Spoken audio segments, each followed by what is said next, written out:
รียบเทียบเขาเทียบเราใครมองไม่งามช่างเขาแต่เจ้าก็คือดอกบัวด้วยความสัตย์ซื่อยึดถือความดีเป็นหลักใครรักไม่รักก็ไม่จมปลักมองมัวเมื่อโผล่พ้นน้ำก็เห็นความงามในตัวไม่ยึดติดในตมชั่วขอเป็นดอกบัวดอกเดียวใครไม่มองว่าบัวงามเด่นแต่บัวก็เป็นดอกบัวทุกวันอย่างนี้ไม่อยากเด่นดังแต่มุ่งหวังในทางเด่นดีเกิดมาเพื่อสร้างบารมีถวายชีพนี้บูชาดอกบัวดอกน้อยเฝ้าคอยคนที่ใจบุญมาออกเอื้อเกื้อกูลรู้ค่าของบุญเก็บบัวขึ้นมาเพื่อสร้างความดีและสร้างบารมีดังว่าใช้ดอกบัวนี้บูชาพระสัมมาสัมพุทธองค์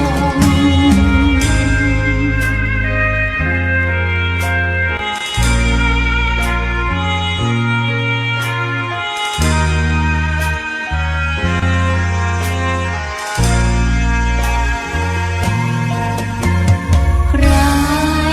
ไม่มองว่าบัวงามเด่นแต่บัวก็เป็นดอกบัวทุกวันอย่างนี้ไม่อยากเด่นดังแต่มุ่งหวังในทางเด่นดีเกิดมาเพื่อสร้างบารมีถวายชีพนี้บูชาดอกบัวดอกน้อยเฝ้าคอยคนที่ใจบุญมาออกเอื้อเกื้อกูลรู้ค่าของบุญเก็บบัวขึ้นมาเพื่อสร้างความดีและสร้างบารมีดังว่าใช้ดอกบัวนี้บูชาพระสัมมาสัมพุทธองค์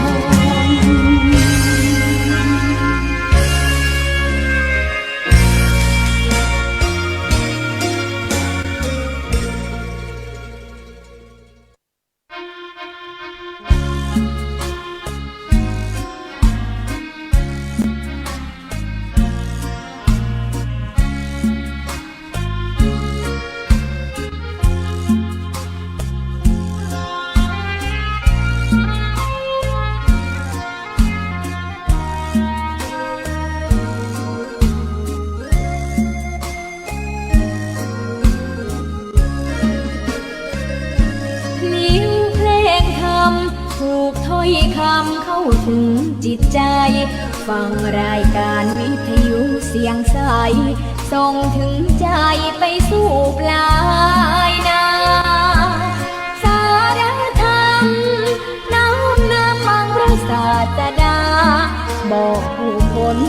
ทั่วลาหันมาเข้าวัดฟังธรรมคลื่นเสียงนี้เป็นคลื่นธรรมะจากใจส่งถึงบ้านไกลบ้านไกลฟังได้สุขใจล้ำยามดึกดื่นค่ำคืนมีงานต้องทำเป็นคลื่นสารธรรมเน้นย้ำธรรมะเพื่อนใจ เสียงคลื่นธรรมบอกหลักธรรมให้คลายความเหงาฟังเสียงธรรมะเบาๆบอกเล่าถึงคน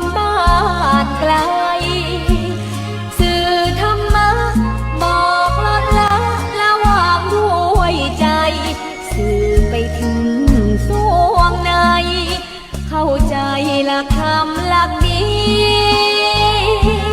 พลิ้วเพลงธรรมผูกสัมพันธ์จิตใจร่าเริงฟังสาระธรรมะบันเทิงรื่นเริงในชีวิตยามวันว่างเดินทางไปเยี่ยมสถานีนัดพบกันน้องพี่วันนี้วันดีวันเสาร์สวดมนต์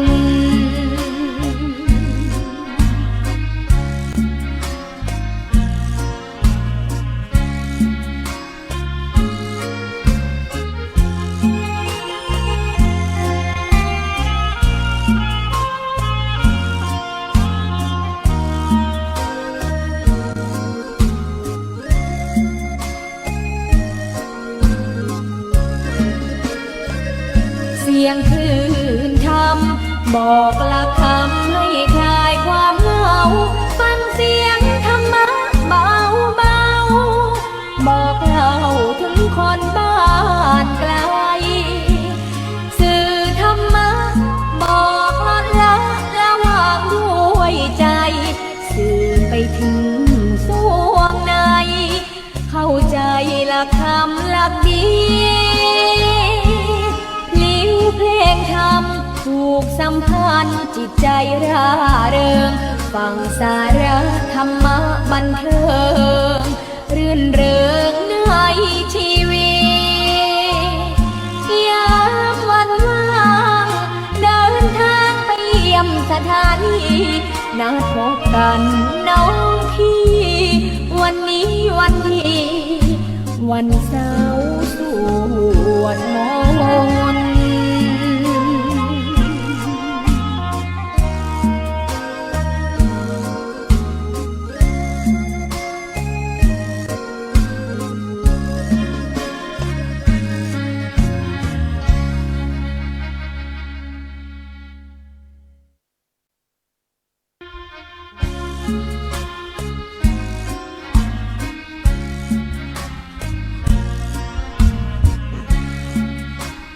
ขอนอบน้อมต่อพระรัตนตรัยแก้วเจ้าสามประการน้อมเอาคุณพระพุทธเจ้าคุณพระธรรมเจ้าคุณพระสังฆเจ้าคุณพระอรหันตเจ้าอริยสงฆ์เจ้าจุตนจุองค์ได้เมตตาแผ่บารมีมาเป็นนวโลกุตรธรรมปกเกลาเกษาปกห่มหักษาครูบาอาจารย์พระมหาเถระพระเถรานุเถระเพื่อนสหธรรมิกสหพรหมจารีทุกรูปทุกองค์ปกห่มหักษาศรัทธาสาธุชนคนดีเท่าแก่อีพ่ออีแม่ทั้งหลายทุกท่านทุกคนที่ติดตามรับฟังรายการเสียงธรรมแสงอรุณยามเช้านี้วันนี้รายการเสียงธรรมแสงอรุณยามเช้าตี 3 ถึงตี 5อันเป็นรายการสารธรรมยามเช้าอัตมาภาพพระมหาสมชาติชาตปัญโย ได้รับเมตตาจากครูบาอาจารย์พระครูอภิวัฒนวิกรมได้มอบเวลา มาให้อัตมาภาพเพื่อจะได้นำเวลานี้มาอุจาชี้แจงแสดงธรรมและบอกกล่าวข่าวสารงานบุญที่จะมีขึ้นในเร็ววันนี้ในนามครอบครัวคลื่นสีขาวณจังหวัดลำปางณวัดบรรพตสถิตซึ่งเป็นสถานที่ที่จะได้มีการนัดหมายประชุมจุมนุมกันเพื่อจะทำพิธีอันสำคัญของครอบครัวคลื่นสีขาวเหตุการณ์ในวันที่ 8จะเป็นอย่างไรนั้นก็ขาดหมายว่าจะมีอันนู้นอันนั้นอันนี้อย่างใดเนาะกันเดี๋ยวก็จะได้ชี้แจงแสดงบอกกล่าวให้ศรัทธาสาธุชนท่านเจ้าทั้งหลายได้รับทราบ พบปะกันแล้ววันนี้วันที่7 สถาน ก็เป็นวันที่จะห้างดาเครื่องกินควาตานทุกอย่างหือสำเร็จเสร็จสิ้นไปตลอดถึงการตกแต่งสถานที่หมดวันนี้ไปแล้วก็บัดดันอย่างแล้วนะวันพรุ่งนี้ก็รอตอนรับศรัทธาญาติโยมที่จะเดินทางมาอย่างเดียวพบปะกันแล้วเจ้าวันนี้ก่อนที่จะทนทนาอุจาสารธรรมกันก็ปาศรัทธาญาติโยมไว้พระสวดมนต์เจ้าเรียบร้อยเสียก่อนเด้อ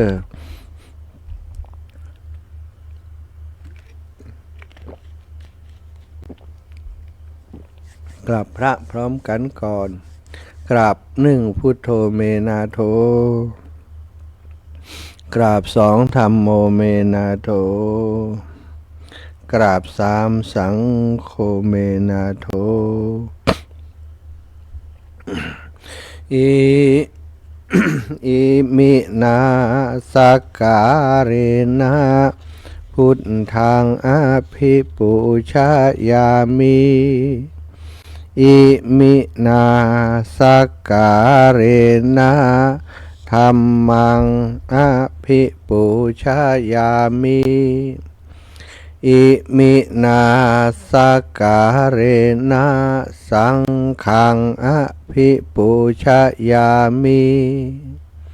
อะระหังสัมมาสัมพุทโธภะคะวาพุทธังภะคะวันตังอภิวาเทมิ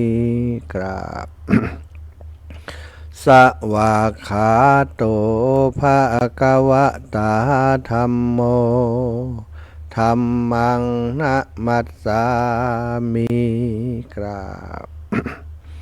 สุปฏิปันโนภะคะวะโตสาวกสังโฆสังฆังนะมามิกราบนะโมตัสสะภะคะวะโต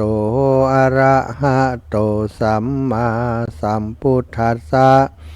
นะโมตัสสะภะคะวะโตอะระหะโตสัมมาสัมพุทธัสสะนะโมตัสสะภะคะวะโตอะระหะโตสัมมาสัมพุทธัสสะพุทธังสารนังกัจฉามิธัมมังสารนังกัจฉามิสังฆังสารนังกัจฉามิตุติยัมปิพุทธังสารนังกัจฉามิตุติยัมปิธัมมังสารนังกัจฉามิตุติยัมปิสังฆังสารนังกัจฉามิตติยัมปิพุทธังสารนังกัจฉามิตติยัมปิธัมมังสารนังกัจฉามิตติยัมปิสังฆังสารนังกัจฉามิอิติปิโสภะคะวะอะระหังสัมมาสัมพุทโธวิชชาจารณะสัมปันโนสุขโตโลกวิทูอนุตตโรปุริสธัมมะสารถิสัทธาเทวมนุสสานังพุทโธภะคะวะติสวากขาโตภะคะวะตาธัมโมสันทิฏฐิโกอะกาลิโกเอหิปัสสิโกโอปันนายิโกปัจจัตตังเวทิตัพโพวินโยหิติสุปฏิปันโนภะคะวะโตสาวกสังโฆอุชุปฏิปันโนภะคะวะโตสาวกสังโฆญาทิทังจัตตาริปุริสายุขานิอัฏฐปุริสาปุคลาเอสะภะคะวะโตสาวกสังโฆอาหุนายโยปาหุนายโยทักขินายโย อัญชาริการะนิโยอนุตตรังปุญญเขตตังโลกัสสาติกราบพระพร้อมกันอีกครั้งหนึ่งเนอกราบหนึ่งพุทธังวรันตังสิรสานะมามิกราบสองธัมมังวรันตังสิรสานะมามิ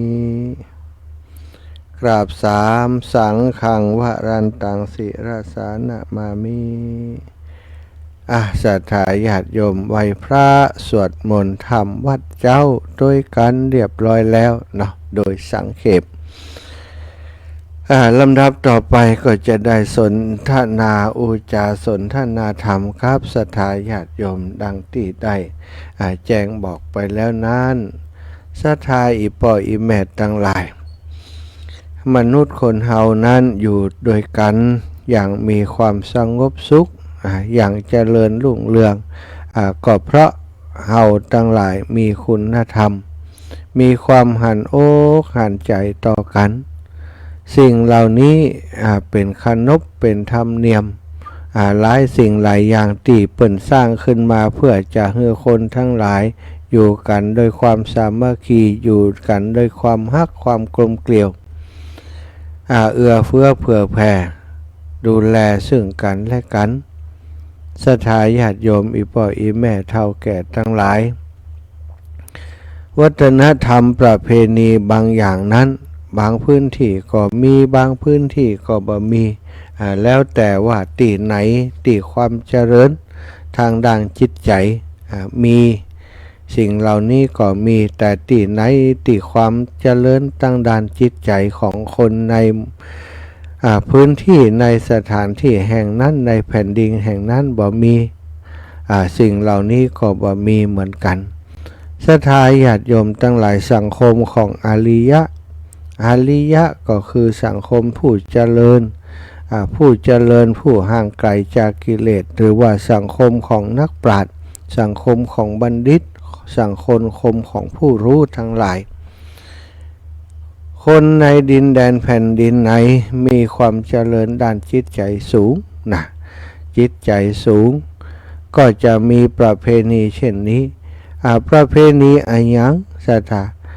ประเพณีการให้อภัยการให้อภัยการขอโทษกันการให้อภัยกันบ่ถือโทษโกรธกันจะเป็นสิ่งสำคัญสิ่งหนึ่งศรัทธาญาติโยมที่ถ้าบุคคลใดสังคมใดมีความก้าวหน้ามีความเจริญทางปัญญาถึงที่สุดถึงที่สุดนะถึงที่สุดหมายความว่าอย่างใดคือเจริญมากๆศรัทธาญาติโยมในสังคมนั้นจะมีการให้อภัยกันโดยบ่ต้องบอกกล่าวมีภัยทำอย่างพิษต่อเฮาจิตใจของคนนั้นจะมุ่งไปที่การให้อภัยบ่ถูโทษโกรธเขาอย่างที่พระโพธิสัตว์ศรัทธาญาติโยมพระโพธิสัตว์ก็คือพระพุทธเจ้าที่สั่งสมปุญญาบารมีอยู่ในภพในชาติต่างๆเมื่อพระโพธิสัตว์อุบัติขึ้นเกิดขึ้นพระองค์จะมีปกติในการที่บ่ค่อยบ่ถือโทษโกรธภัยแม้กระทั่งคนที่มาเอาชีวิตของพระองค์คนที่มาบุบมาตีมาทำร้ายพระองค์ก็บ่ถือโทษโกรธเขานะศรัทธาความบ่ถือโทษโกรธเขาของพระโพธิสัตว์เจ้านี้เป็นสิ่งที่แสดงถึงความเป็นผู้มีเจริญทางด้านจิตใจสูง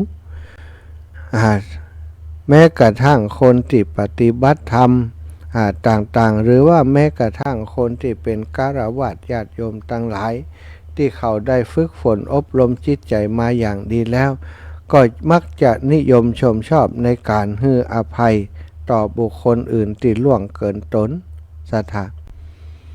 เป็นปกติโดยบ่ต้องบอกโดยบ่ต้องให้คนนั้นขอคนนี้มาล่วงเกินเฮาโดยวาจากล่าววาจาที่หยาบคายกล่าววาจาส่อเสียดเป็นหื้อร้ายเฮาโดยประการใดก็ดีบ่ได้ถือโทษโกรธเขาบ่ได้โกรธบ่ได้เกลียดแต่มีความเมตตาต่อเขา เหล่านี้คือลักษณะของบุคคลหรือว่าสังคมที่มีความเจริญด้านจิตใจสูงหรือว่าถึงที่สุดแล้วต่อมาพระผู้ปกครองบ้านผู้ปกครองเมืองเมื่อต้องการให้ประชาชนอยู่กันโดยความสุขสนุกสนานบ่ได้พิษพ้องมองใจกันพังค้างการพิษพ้องมองใจแม้แต่เป็นเรื่องเล็กๆน้อยๆนะเรื่องของขี้หมูลาขี้หมาแห้ง เรื่องเล็กน้อยเนี่ยบางอย่างก็ทำให้เป็นชนวนเหตุให้คนในหมู่บ้านในชุมชนนั้นแตกความสามัคคีกันบ่สามัคคีกันโกรธแค้นโกรธเกลียดกันแม้กระทั่งขยับขึ้นไประดับของตำบลระดับของอำเภอระดับของจังหวัดระดับของประเทศมีความคิดเห็นกันเป็นฝักเป็นฝ่ายบ่เข้าใจกันและกันแล้วก็บ่ยอมถามกันบ่ยอมให้อภัยกันยึดถือความคิดยึดถือการกระทำของตนเองเป็นใหญ่เป็นเหตุให้การอยู่ร่วมกันด้วยความแตกแยกบ่มีความสามัคคีกันเกิดความโกลาหลโอลหม่านเอาชนะค้าคานกันโดยประการต่างๆทำให้สังคมบ้านเมืองบ่มีความสุขฝ่ายนักปราชญ์ราชบัณฑิตผู้มีปัญญาผู้มีกรรมหูหรือว่าพระสงฆ์องค์สังฆเจ้าครูบาสังฆเจ้าทั้งหลายก็หาว่าโอ้นี้มันเป็นเกี่ยวกับเรื่องของทิฏฐิมานะของอัศมีมานะของคนเฮาเนี่ยอย่างใดคือคนในสังคมในหมู่บ้านในชุมชนต่างๆแม้กระทั่งในครอบครัวเดียวกันมีความสมัครสมานสามัคคีกันศรัทธาญาติโยมเปิ่นก่อนเลยคิดประเพณีหรือว่าพิธีการอย่างต่างๆที่จะทำคือคนนั้นได้อยู่ด้วยกันอย่างมีความสุขพิธีนั้นวิธีการนั้นที่เปิ่นเรียกว่าการพิธีที่ส่งเสริมให้คนให้อภัยซึ่งกันและกันให้อภัยซึ่งกันและกันเมื่อมีความผิดพลาดเกิดขึ้นเมื่อมีความบ่เข้าใจ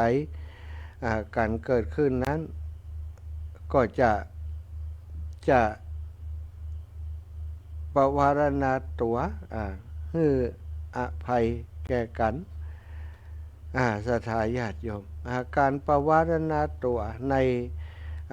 นอริยวินัยหรือว่าในวินัยของพระพุทธเจ้านั้นจะทำกันขึ้น15ค่ำเดือน11วันออกพรรษานอกจากนั้นนอกจากเป็นวันสุดท้ายของการสัมพรรษาครบ3เดือนของพระภิกษุสงฆ์แล้วก็ยังมีชื่อเรียกอีกอย่างหนึ่งว่าเป็นวันปวารณาหรือว่ามหาปวารณาเป็นวันที่พระภิกษุต่างอนุญาตให้ว่ากล่าวตักเตือนกันใดพระผู้ใหญ่ตักเตือนพระผู้น้อยใดพระผู้น้อยกล่าวชี้แนะพระผู้ใหญ่ได้เช่นกันศรัทธาอันนี้เปิ่นเรียกว่าวันมหาปวารณามีความสำคัญอย่างใดศรัทธาวันมหาปวารณาในพุทธศาสนาในอริยวินัยของพระพุทธเจ้าคำว่าปวารณานั้นศรัทธาแปลว่าการเปิดโอกาสเชิงของการเชิญชวนฮื้อขอหรือว่าฮื้อว่ากล่าวตักเตือนในที่นี้หมายถึงการที่พระสงฆ์เปิดโอกาสให้แก่กันและกันให้ว่ากล่าวชี้ข้อบกพร่องและตักเตือนแนะนำกันและกันอันการปวารณาก็เป็นสังฆกรรมอย่างหนึ่งเป็นกิจที่พระสงฆ์จะต้องทำเพราะเป็นบทบัญญัติในวินัยในปัจจุบันการปวารณายังเป็นพิธีกรรมที่กระทำในหมู่พระสงฆ์โดยเฉพาะเจ้าบ้านบักเกี่ยวข้องสำหรับการปวารณาแบบที่พระสงฆ์เปิ่นทำกัน ปวารณาหมายถึงการเปิดโอกาสชี้ข้อบกพร่องแนะนำกันใดนั้นเป็นเรื่องธรรมดาของพระภิกษุสงฆ์อยู่แล้วคันถึงวันสิ้นสุดเข้าวาสาเปิ่นก็ทำกันเป็นสำคัญพร้อมกันทุกรูปบ่เว้นไผสักรูปเป็นครั้งใหญ่จึงเรียกว่ามหาปวารณาเปิดซึ่งก็ทำในวันสิ้นสุดเข้าวาสาสาระสำคัญของการปวารณาก็คือพระสงฆ์ที่จำพรรษาอยู่ด้วยกันเวลา3 เดือนย่อมบ่ฮู้หันย่อมได้ฮู้ได้หันเข้าใจนิสัยใจคอความประพฤติปฏิบัติของกันและกันพอสมควรบางทีอาจจะได้เห็นได้ยินหรือว่ามีเหตุให้ระแวงสงสัยเกี่ยวกับความบกพร่องความประพฤติเสียหายของกันและกันก่อนที่จะเดินทางออกจาริกแสวงบุญปฏิบัติศาสนกิจแยกย้ายกันไปในที่ต่างๆจึงมีบทบัญญัติในวินัยกำหนดให้พระสงฆ์มาประชุมพบปะพร้อมกันทั้งหมดในวันสุดท้ายของการจำพรรษานั้นทุกรูปบอกว่าพระผู้ใหญ่ผู้น้อยกล่าวคำเปิดโอกาสเชิญชวนกันให้ว่ากล่าวชี้ขอบกพร่องแนะนำตักเตือนกันเป็นการแสดงความบริสุทธิ์เป็นการได้ช่วยสำรวจตนเองและได้แก้ไขปรับปรุงตนเองเตรียมตัวพร้อมและมีความมั่นใจในการที่จะเดินทางไปปฏิบัติศาสนกิจต่อไปคำปวารณาของพระสงฆ์ก็จะมีว่าสังคัมพันเตปวาเรมิทิเถนะวาสุเตนะวาปริสังกายะวาวะทันตุมังอายัสสมันโตอนุกัมปังอุปาทายะปัสสันโตปฏิกริสามิถ้าแปลเป็นไทยก็ว่าท่านผู้เจริญทั้งหลายข้าพเจ้าขอปวารณากะสงฆ์ทั้งหลายบ่ว่าจะเกี่ยวด้วยสิ่งที่ได้หันก็ตามได้ยินมาก็ตามหรือว่าละแวงสงสัยก็ตามขอท่านทั้งหลายจงมีใจอนุเคราะห์ว่ากล่าวบอกแก่กระผมเถิดเมื่อกระผมรับทราบแล้วจะแก้ไขจะทำการแก้ไขปวารณานี้ถ้าปฏิบัติกันจริงจังและถ้าชาวบ้านจะเอาอย่างนำไปปฏิบัติในกิจการและการดำเนินชีวิตทางสังคมก็เป็นเรื่องสามัญของวงการชาวพุทธก็จะเป็นความเจริญก้าวหน้าของพระพุทธศาสนาที่นำมาซึ่งความสุขแก่พหุชนสมตามวัตถุประสงค์ของการเผยแผ่พระธรรมวินัยศรัทธาญาติโยมจากการที่เฮาทั้งหลายได้นับถือพระพุทธศาสนาเหตุห้อยที่มันมีหือหันนี้คือการปวารณาของพระสงฆ์นี้ต่อมาทายกทายิกาหรือว่าผู้ที่เคยบวช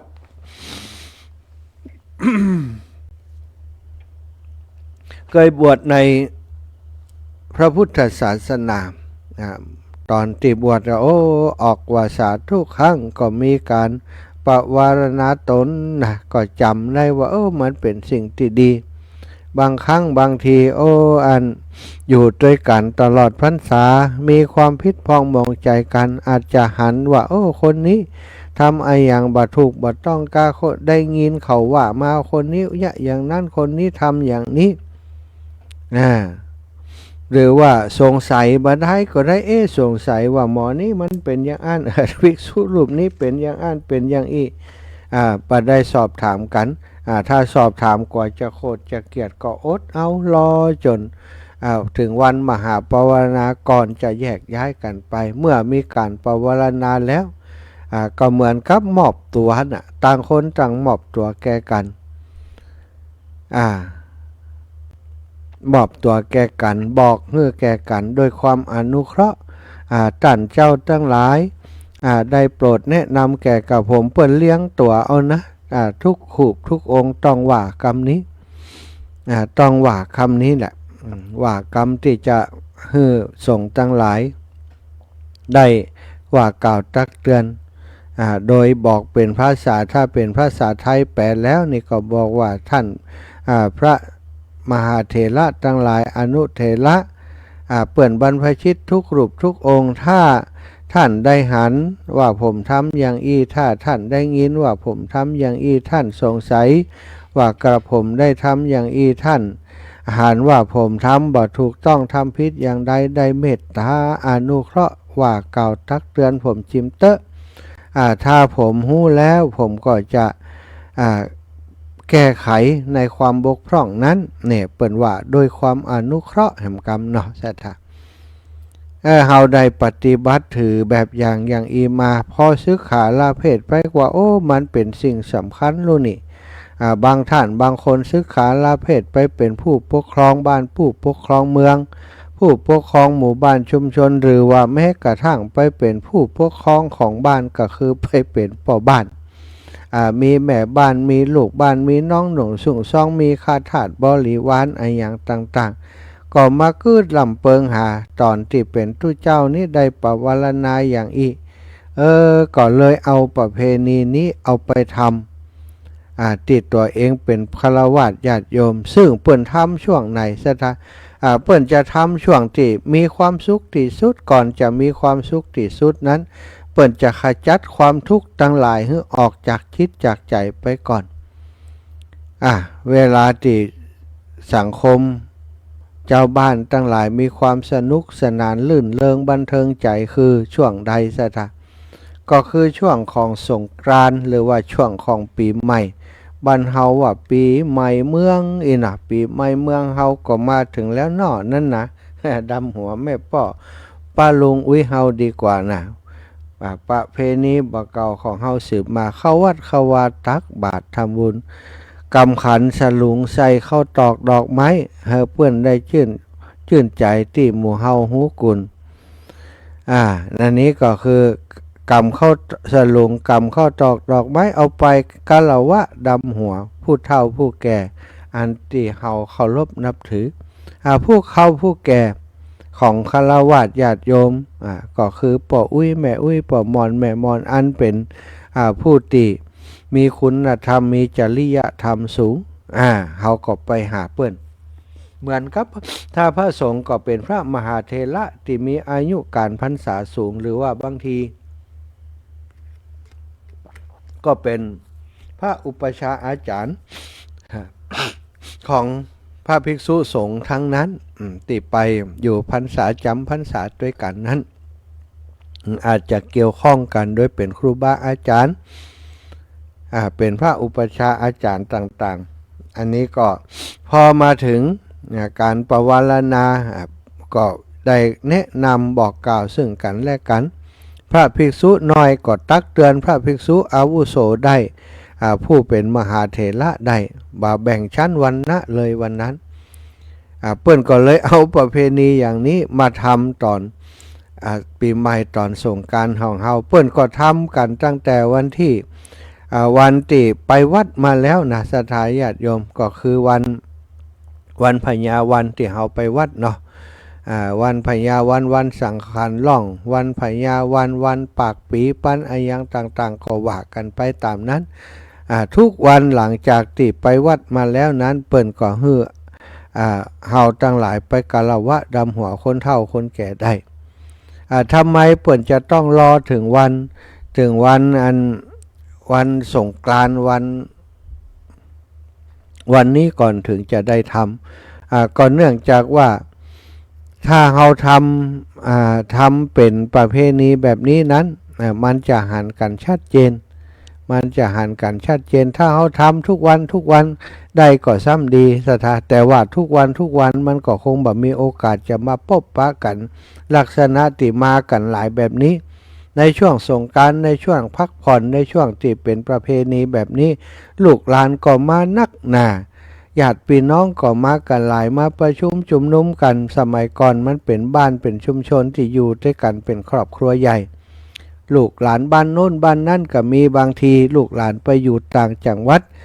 ไปทำงานอยู่ที่ไกลไปออกบ้านออกเฮือนอยู่ที่ไกลก็นัดหมายกันปีหนึ่งมาพบปะกันครั้งหนึ่งเมื่อมาพบปะกันแล้วก็อย่างที่บอกไปเนาะ อันพี่น้องกันอาจจะพิษพ้องมองใจกันเรื่องโน้นเรื่องนี้ได้ยินคนนั้นคนนี้ว่าก็เข้าใจผิดคิดเอาเองหรือว่าบ่ได้เข้าใจผิดบ่ได้เข้าใจผิดคนนั้นมันได้ว่าแต่คนนั้นมันได้คิดแต่คนนั้นมันได้กระทำจริงทำให้พิษพองมองใจกันแต่ว่าพอถึงปีใหม่มาถึงก็มีวันที่จะต้องให้อภัยกัน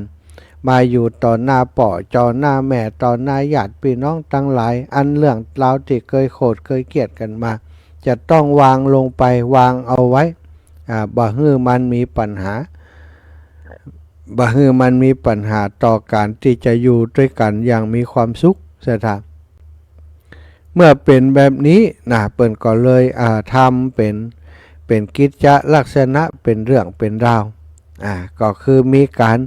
นำข้าวมินส้มปล่อยมาเหียข้าวมินส้มปล่อยชื่อมันแปลว่าปล่อยปลดปล่อย ปลดปล่อยสิ่งบดีที่อยู่ในจิตในใจของเฮาที่มันค้างมันคามันขำใจมันมึดหันหน้ามันก็ค่อยเกลียดละแต่พอแต่ละคนมาหันหน้ากันแล้วก็กล่าวคำว่าโอ้ถ้าผมพิษอย่างไปอีป่ออีแม่อนุเคราะห์แก่ผมจิมเตอร์ลุงป้าน้าอาอนุเคราะห์แก่ผมจิมเตอร์ผมอาจจะล่วงเกินโดยตั้งใจก็ดีบ่ได้ตั้งใจก็ดีเนี่ยถึงสองอย่างสถาบางเตือตั้งใจว่าตั้งใจนินทาเปิ่นหรือว่าโกรธเกลียดก็เปิ่นจริงตั้งใจก็ดีบ่ตั้งใจก็ดีได้ปากล้ำกำเหลือไปโดยกายกรรมเนี่ยปากล้ำกำเหลือปากกายว่ากรรมว่าจีกรรมมโนกรรมได้ล่วงล้ำกรรมเกินโดยกายกรรม โดยปากล้ำกรรมเหลือก็ว่าจีกรรมโดยคิดร้ายคิดบดีต่อท่านโดยมโนกรรมขอเหือท่านอันเป็นปิตาหน้าลุงพ่อแม่พี่น้องทั้งหลายได้อาโหสิกรรมได้อภัยให้แก่ผมได้ว่ากล่าวทักเตือนกับผมด้วยเตออินะอันดำหัวนี่เปิ่นบ่ได้ว่ากล่าวทักเตือนเสียท่าแต่ว่าฮื้ออภัยขอฮื้ออภัยฮื้อกันและกันฉะนั้นเวลาเราไปขออภัยแบบนี้นั้นคนที่เปิ่นเป็นพ่อเป็นแม่เป็นผู้ตาหน้าลุงเปิ่นก็จะกล่าวกรรมฮื้อศีลฮื้อปอนกับลูกกับหลานกรรมฮื้อศีลฮื้อปอนก็แต่ละติแต่ละแห่งก็อาจจะบ่เหมือนกันจำมาบ่เหมือนกันศรัทธาญาติโยมบางคนนี่เปิ่นปั่นปอนม่วนก่อนจะอันปั่นปอนเปิ่นก็ลูกหลานเจ้าทั้งหลายตอนนี้เนาะสู้เจ้าทั้งหลายก็บ่ละเสียยังหิตผลิตเสียยังตันติประเพณีอธิกันโต ปีเก่าสังขารปีเก่าได้ล่วงพ้นไปล่วงล้นพ้นไปแล้วปีใหม่แก้วไผ่ยาวัน2567ในมาจุมาจอดมาฮอดมาเติงหมู่เฮาเจ้ากาทั้งหลาย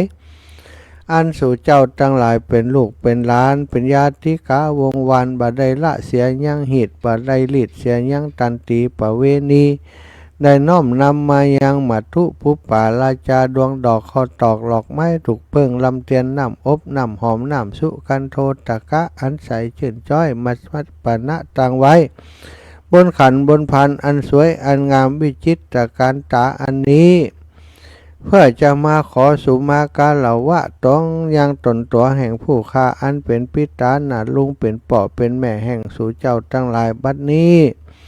ตนตัวแห่งผู้ฆ่าก็ได้มีธรรมะเมตตาไว้หน้าปฏิกาหะหลับเอาแล้วก็จักได้อำนวยอวยใจให้สู่เจ้าทั้งหลายแต่ก่อนอื่นนั้นแม้นว่าตนตัวแห่งผู้ฆ่าอันเป็นปุตตานาลุงเป็นป่อเป็นแม่แห่งสู่เจ้าทั้งหลายได้ปากล้ำกำเหลือได้ล่วงล้ำกำเกินได้พิษต่อเจ้าทั้งหลายโดยกายกรรมวจีกรรมโดยมโนกรรมดังอันก็ดีผู้ฆ่าทั้งหลายก็ขอให้ลูกให้หลานทั้งหลายเหล่านี้ได้ล่วงละลดพ้นโทษให้กับผู้เป็นพ่อเป็นแม่เป็นผู้ตาหน้าลงแม่นว่าสู่เจ้าทั้งหลายได้ปากล้ำกำเหลือได้ต้องได้ขึ้นติดต่ำได้ย่ำติดสูงได้ต้องกายตัวกายตนตัวแห่งผู้ฆ่าฉันใดก็ดีตนตัวแห่งผู้ฆ่าก็ละลดพ้นโทษสู่เจ้าทั้งหลายขอฮือได้เป็นอโหสิกรรมต่อกันอย่าได้เป็นวนิวรณธรรมกรรมอันแก่นกาที่จะข้ามหมู่เฮาเจ้าข้าทั้งหลายเสียยัง สวรรค์เสียยังนิพพานนับแต่นี้ไปนาโมขอให้สู่เจ้าตั้งหลายได้มีความสุขได้มีความเจริญอันว่าพยาธิอาพาธสัพพะทุกข์สัพพะโศกสัพพะโลกสัพพะไปสัพพะเคราะห์เสนียดจันไรหือได้คลาไกลออกจากต้นจากตัวสู่เจ้าทั้งหลายเหมือนน้ำที่มันกลิ้งกาดลงจากใบบัวใบบอนถึงข้อ13ถึงห้องน้ำ15หือตกไปไหนในแหล่งล่าอบายอย่าได้มาไก่ในสู่เจ้าทั้งหลายแม้นว่าสู่เจ้าทั้งหลายจะหิก่อปันไม้แม้นว่าจักหาจะก่อขอหือปันใดแม้นว่าสู่ทั้งหลายจักเดินทางขึ้นเหนือหล่องใต้ดังน้ำตังเหลือตังอากาศก็ดีหื้อได้ปลอดภัยในทุกเส้นทางหื้อมีความสวัสดีในทุกเส้นทางแม้นว่าสู่เจ้าทั้งหลายจะประกอบการค้าการขายอย่างใดก็ขอหื้อได้เจริญรุ่งเรืองการคงรุ่งเรืองจุหนึ่งจุประการเนี่ยโอ้เปิ่นก็ปั่นป้อนหื้อบางคนก็ปั่นป้อนยาวเหยียดเป็น10เป็น20นาทีสุดท้ายเปิ่นก็สรุปว่า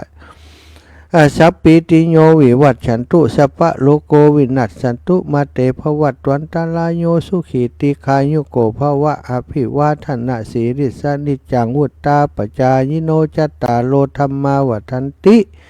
อายุวันโนสุขังปะลังนิปานังปะละมังสุขัง คนเฒ่าคนแก่ก็ปั่นป้อนอย่างทุเจ้าเนี่ยศรัทธาญาติโยมฮือลูกฮือหลานเนาะลูกฮือหลานได้ลื่นเริงบันเทิงใจได้มีความสุขกับกำปอนของคนเฒ่าคนแก่โอ้ลูกหลานฟังกำปอนไปก็ยิ้มไปหยอกล้อกันสนุกสนานไปพอปั่นปอนแล้วก็เป็นอันว่าที่มีอันยังคัดข้องมองใจต่อกันนั้นก็หายไปเมื่อดำหัวคนที่มีอายุสูงสุดในครอบครัวอันเป็นพ่อเป็นแม่เรียบร้อยก่อนลดมาหาปิปาปุตตาหน้าลุงต่างๆไหลกันลงมาก็มีนะบางติสัทธามาปะกันนี่แล้วอ้อดำหัวปลุงแม่ป้าด้วยกันแฮมเนี่ยบางเตือบางทีโอ้ผิดพองมองใจกันตั้งแต่ปีใดบอกหูละนะพอมาปะมาพบกันได้กันละว่าดำหัวก็ถือว่ายกโทษให้อภัยกันเป็นที่เรียบร้อยอันนี้เปิดเรียกว่าอริยวินัย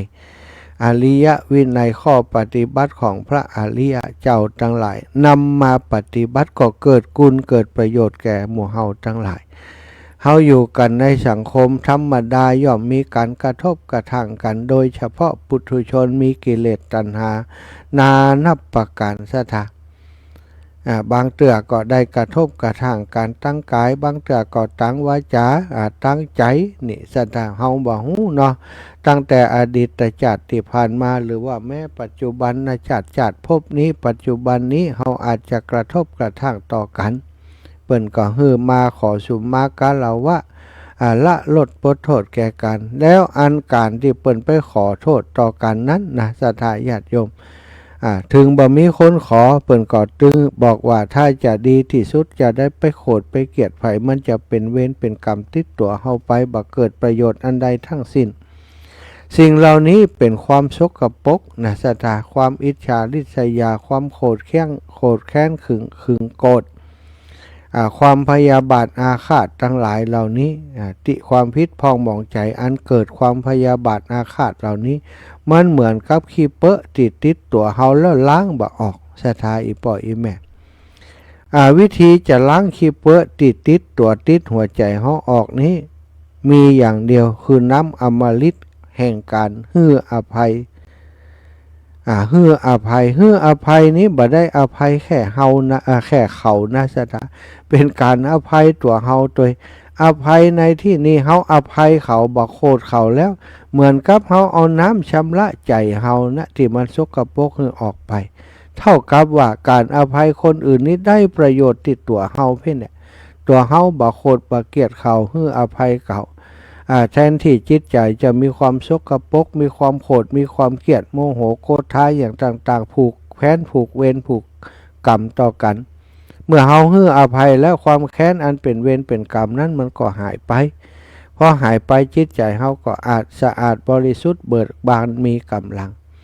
จึงเป็นเหตุเป็นหอยที่เปิ้นนิยมทำกันมาเมินมานานโดยเฉพาะชาวเหนือเฮาซึ่งมีความละเอียดอ่อนด้านนี้ ก็ทำกันมาตลอด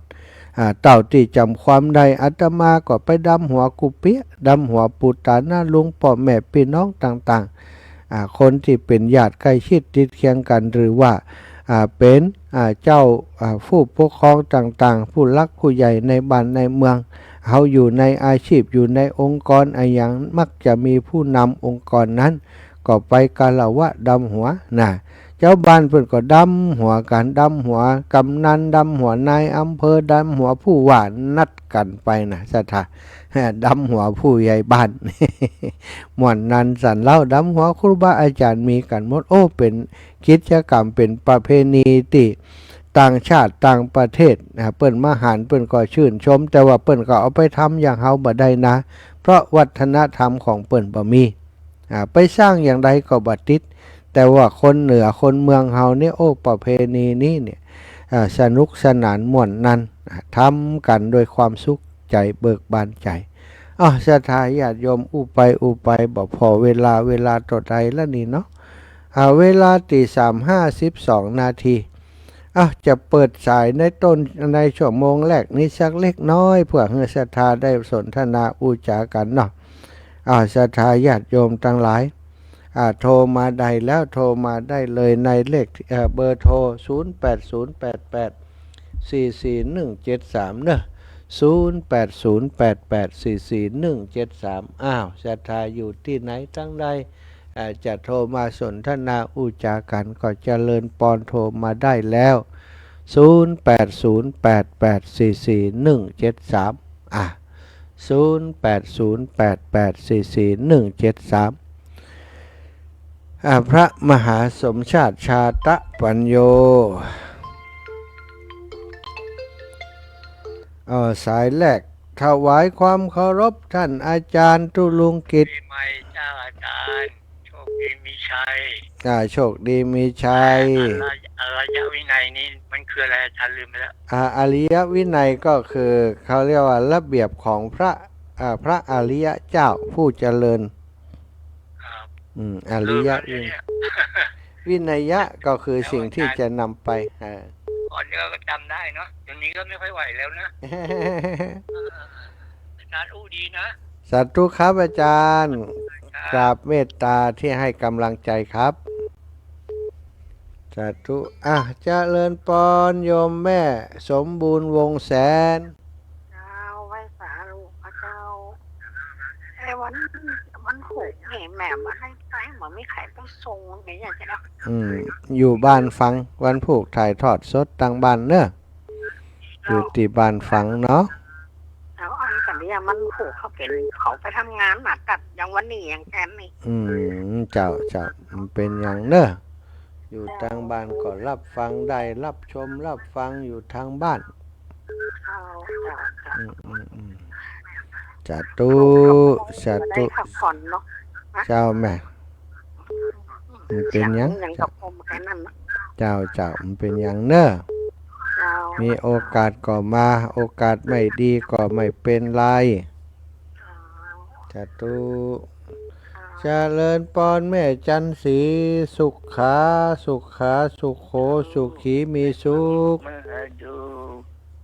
เนาะรับอยู่นะรับอยู่กันนะนอนอยู่กันนี่นอนนะก็ดูลูกไปเนี่ยเป็นนิการอย่างลูกรับไปฝันไปเนอะสาธุขอบคุณอีแม่โทรโทรมาเพื่อกำลังใจทุกลูกขอบคุณหลายอยู่ดีมีสุขรับดีฝันดีเจริญปอนป้อนนานประเสริฐนานน้อยปั่นป้อนยาวๆกันเหรอปั่นป้อนเลยศรัทธากันเหรอสังขารปีเก่ากันไปหน่อยโดสังขารปีเก่าก็ลงไปที่มาเกี่ยวมาเป็นกับเราอันนี้ขอให้ลูกจงมีใจความสุขความเจริญดีอยู่ดีมีสุขก้าวหน้ากันกรุงรุ่งเรืองนะครับความเจ็บไกลของใครอย่าได้ไกลขอคุณพระคุณเจ้าทำสิ่งศักดิ์สิทธิ์ทั้งหลายเถิดหนึ่งปกปักรักษาลูกได้อยู่ดีมีสุขอันมันยืนยาวเป็นลูกผมใส่แก่ บอกไปเอาลูกหลานต่อไปครับสาธุสาธุอีปอบปั่นป้อนขึ้นแล้วโชคดีมีใจแล้วศรัทธาญาติโยมแม่คำนวณ เจ้ากลับไปซะเจ้า ได้รถแล้วยัง กำหูนะเขาบอกให้จัดการอีก เขาจะจัดการ แม่พันธุ์มันหวานเด้อจะจัดการอีก เอาแหละเดี๋ยวนี้ถ้ารถปออย่างใดเนอะมันมีติเมืองปานฮะน่ะบ้านดอนแก้วรถไอยูนน่ะถามน้องต้อยถามไอยูนเขาได้เนอะบ้านดอนแก้วฮะ อ๋อเจ้าเดี๋ยว รถทุ่งปงหู้ซึกว่าจะมี2กันนะถ้าสาว่ารถจะซ่อนมันเต็มอีแม่ก็บอกน้องต้อยบอกให้ดับใช้ฮันเนอะ เจ้า เจ้า ถามเขาก่อนเนาะ สาธุแม่ เดี๋ยวว่าไปนี่เดี๋ยวว่านี่เป็นปัจจัยเนี่ยนี่เป็นมีต้นหลวงหัน มีต้นหลวงหั่นตัวต้นน้อยตัวแต่ละสั่งนี่ก็จะมีต้นวางเทียบตัวแม่ ถ้าเฮาสะดวกแกไปตั้งจุต้นจุองค์เฮาก็ปักต้นหล เอา วง ปัก นี่ ต้นหลวงเจ้าปักต้นหลวงกระจายกันไปหมดอะแม่เจ้าอันนั้นง่ายดี เจ้าแม่ง่ายดีเนาะ เจ้า เจ้าสาธุแม่นะ เจ้ากลับไปสาเจ้า สาธุเจริญปอนแม่เทียนแก้วน้องยาง ว่าที่สาเจ้าเท่านะฮะพอดีวันนี้แม่ก็เลยจะโทรบอกเขานะฮะว่าจะร้ายโยมเป็นดวงจันทร์เป็นฝากโยมแม่ว่าฝากนำถั่ว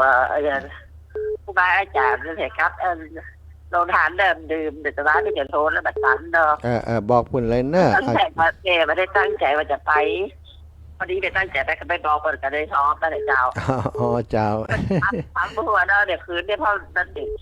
เป็นเนี่ยคืนเนี่ยเราจะตีทั้งเขาเป็นท้องนั้น200เนี่ยพระอาจารย์ อ๋อเจ้า แล้วพระอาจารย์จะให้โยมแม่ไปให้มันผูกพุทธกันว่า ป้าเอามาตรวยตะอีแม่มาตรวยเอามาปักต้นเอามาสอง ปักถึงเสียบเป็นได้ไปเสียบอัน ใช่เอามาเสียบพันเลยเนาะมาเสียบรวมเลย ไปอันเสียบไปเลยแล้วแม่เอาซองไปที่พระอาจารย์เลยปะพ แบ ระ บ อาจารย์ประกาศตอนนี้จะได้ยินแล้วเนาะ เอี้ยกะเปิ่นก็ได้ยินเอี้ยกะเปิ่นห้อมเปิ่นก็ได้บุญแล้วก็เดี๋ยววันหลังอีแม่ก็ถ้าจำได้อีแม่ก็โทรมาหาในอันในรายการแฮมก็ได้ โยมแม่ว่าเดี๋ยวจะบอกเขาเปิดเดินว่าดีเด้สวัสดียายไปหาเปิดอย่างแล้วมันว่าอีเด้ผ้ากินมันอ่ะ เดี๋ยวนี้มี ถูกยกแม่จะไปอยู่นะเจ้า อ๋อเจ้าดีกะสาธุแม่ เจ้าไอ้สาเจ้าพระมหา เจ้าอีแม่สาธุเจ้าน่ะซองที่เปิ่นใส่ซองมาก็จะเวลาเขาแกะก็จะขอเขาไว้ ซองไปเลยเนาะ จ้าดีละ เขียนมาเลยนะเจ้า เจ้าเขาแกะแล้วเขาก็จะขอเขาไว้ประกาศให้เปิ่นแม่สาธุ แม่จะมาแกะแม่จะเอาซองไปแต่ของแม่นี่จะเสียบไปเลยนะเจ้าแม่ที่แม่เอา ตีเปิ่นนั้นในงานน่ะในงานเวลาเปิ่นนี่เรียบร้อยเปิ่นก็แกะซองออกมาเขาจะขอเขาไว้ ไปจะเก็บซองไปเลยเนาะ เจ้าสา แต่ของ ธุ แม่ แม่ แบบมาใส่ซองไปฉันแบบเสียบเป็นกระจันกันไปได้กันไปกินเรียบร้อยเลยเจ้า เจ้าแม่สาธุเนื้อแม่เน้อแม่เพียนแก้วน้องยางบ้านนาดูเจ้าแม่เจ้าเอาเจริญปอนแม่สำลิดเอาเมืองน่านปุ่นน่ะนาเหลียงเมียงน่าน เจ้า สาวเมียงน่านงามกำงาม มันดีครับ โอ้บ่งามเห็นแล้วเท่าแล้วลูกเอ้ยเนาะแม่เนาะ เจ้าจะเรียนพรแม่พังอยู่เนอะ จะปั่นป้อนก็ได้นะปั่นป้อนบ่ ปานจะอาจารย์อยู่ดีมีสุขขอให้อาจารย์เล่นปัดอ่านเนอะสาธุ สาธุฮัดปั่นป้อนไว้เนอะ เจ้า ลูกหลานจะไปหาแน่นหนาอยู่นะ เจ้า ขอบคุณอีแม่โทรมาเป็นกำลังใจทุกครั้งที่จัดรายการขอบคุณหลายๆเนอะ เจ้า อยู่ดีมีสุขขอให้ลูกหลานมาหาอีแม่หลายๆปีนี้ มาหลายกะ งากะมาหลายนะกับมาแหน่กับมาหมดนะ นะกะเก็บไว้เนอะเป็นช่วงที่จะต้องตุนไว้ละ ลูกหลานมาดำหัวเก็บไว้ได้ทำบุญฮือเขาดอกต่อบุญฮือเขา สาธุโยมแม่ เอ้ารับสายของยายพรกำเจริญปอนแม่ยายพร มาทุกการเจ้า ว่ายังดอยยายพร ตัวนี้ อืม ก็ไปอยู่ที่ที่บ้านเถอะ อย่างไรก็ อยู่ไปศาลไม่เยอะยังไม่ได้ที่บ้านเชื่อ เขาแม่เขาเอาบ้านเหียยึดบ้านไปแล้วก็เดือนนี้ ไปให้ยึดเลย ทกสมายึดไปแล้ว ตั้งเลยจะได้ บัดใจบ้านเฮาบ้านลูกหลานเนาะวันนาก็เขาอยู่แต่เนาะยายพรเนาะอ้าวยายพรสวัสดีวันปีใหม่เนอะวันที่8เปิ้นดำหัวฟังอยู่บ้านก่อนแล้วกันเดี๋ยวจะถ่ายทอดไปฮึ ไม่เลยถ้ามาอยู่ที่นี่ชุกเลย เจ้าสาธุเนอะ แล้ว ยายพรอ้าวแม่นวลยอดคำปานอยู่ดอยสะเก็ดเด็ดสะกอย เจ้าไว้สาเจ้า ได้มาก่อนน่ะ ฮะ ได้มาตัวตุลุงแดงก่อนน่ะ ผมไม่ได้พระทุลุงแดงนะ โอ้ แม่ไม่ได้พระ ตุลุงจะมา7 โมงตันก็มาหาอีว่าตันกับตุลุงอย่ามาเป็นโคชกนะ เปิดจะมารังใดแม่ไก่ก็มาโหเนาะแม่ก็ไม่ได้พระเปิดมาหันเปิดเลยนะ โธ่หาตัวยากตุลุงอ่ะ เออง านเปิ่นยักเยอะแยะไปหมดอีแม่เอ้ยตุลุงนี่บ่ได้ว่างสักวันอ่ะ เดี๋ยวแม่จังหันไปขึ้นมาข้างบนนี่บ่อยนะ ถ้ามีงานที่อันกำแพงหินเพิ่นก็ไปกะถ้ามีงานอย่างเพิ่นก็บ่ไปอ่ะ แล้วก็แต่ว่าเพิ่นก็บวชทางรู้ร้อนโดยเจ็บเพิ่นก็ให้อย่าไปอยู่พุ่นเนาะ ใจตุลุงถึงช่วยงานสังคมดี จ้าแล้วก็แม่ก็ได้พระแม่ก็อยู่บ้านเนี่ยนะแม่ก็ไม่ไปไหนนะได้เป็นเดือนนี่ละ นะกะ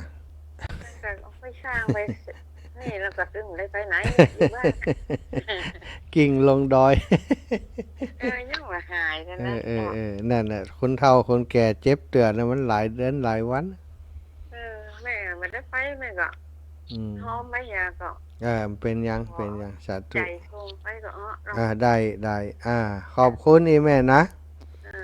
ชั่วโมงนี้ขออนุญาตพักผ่อนกำเนิดศรัทธาสาธุชนคนดีทั้งหลายชั่วโมงต่อไปก็พบปะกันต่อชั่วโมงนี้พักผ่อนแป๊บหนึ่งฟังเพลงม่วนๆชักเพลงบอ ตื่นเถิดทุก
พบปะกันชั่วโมงที่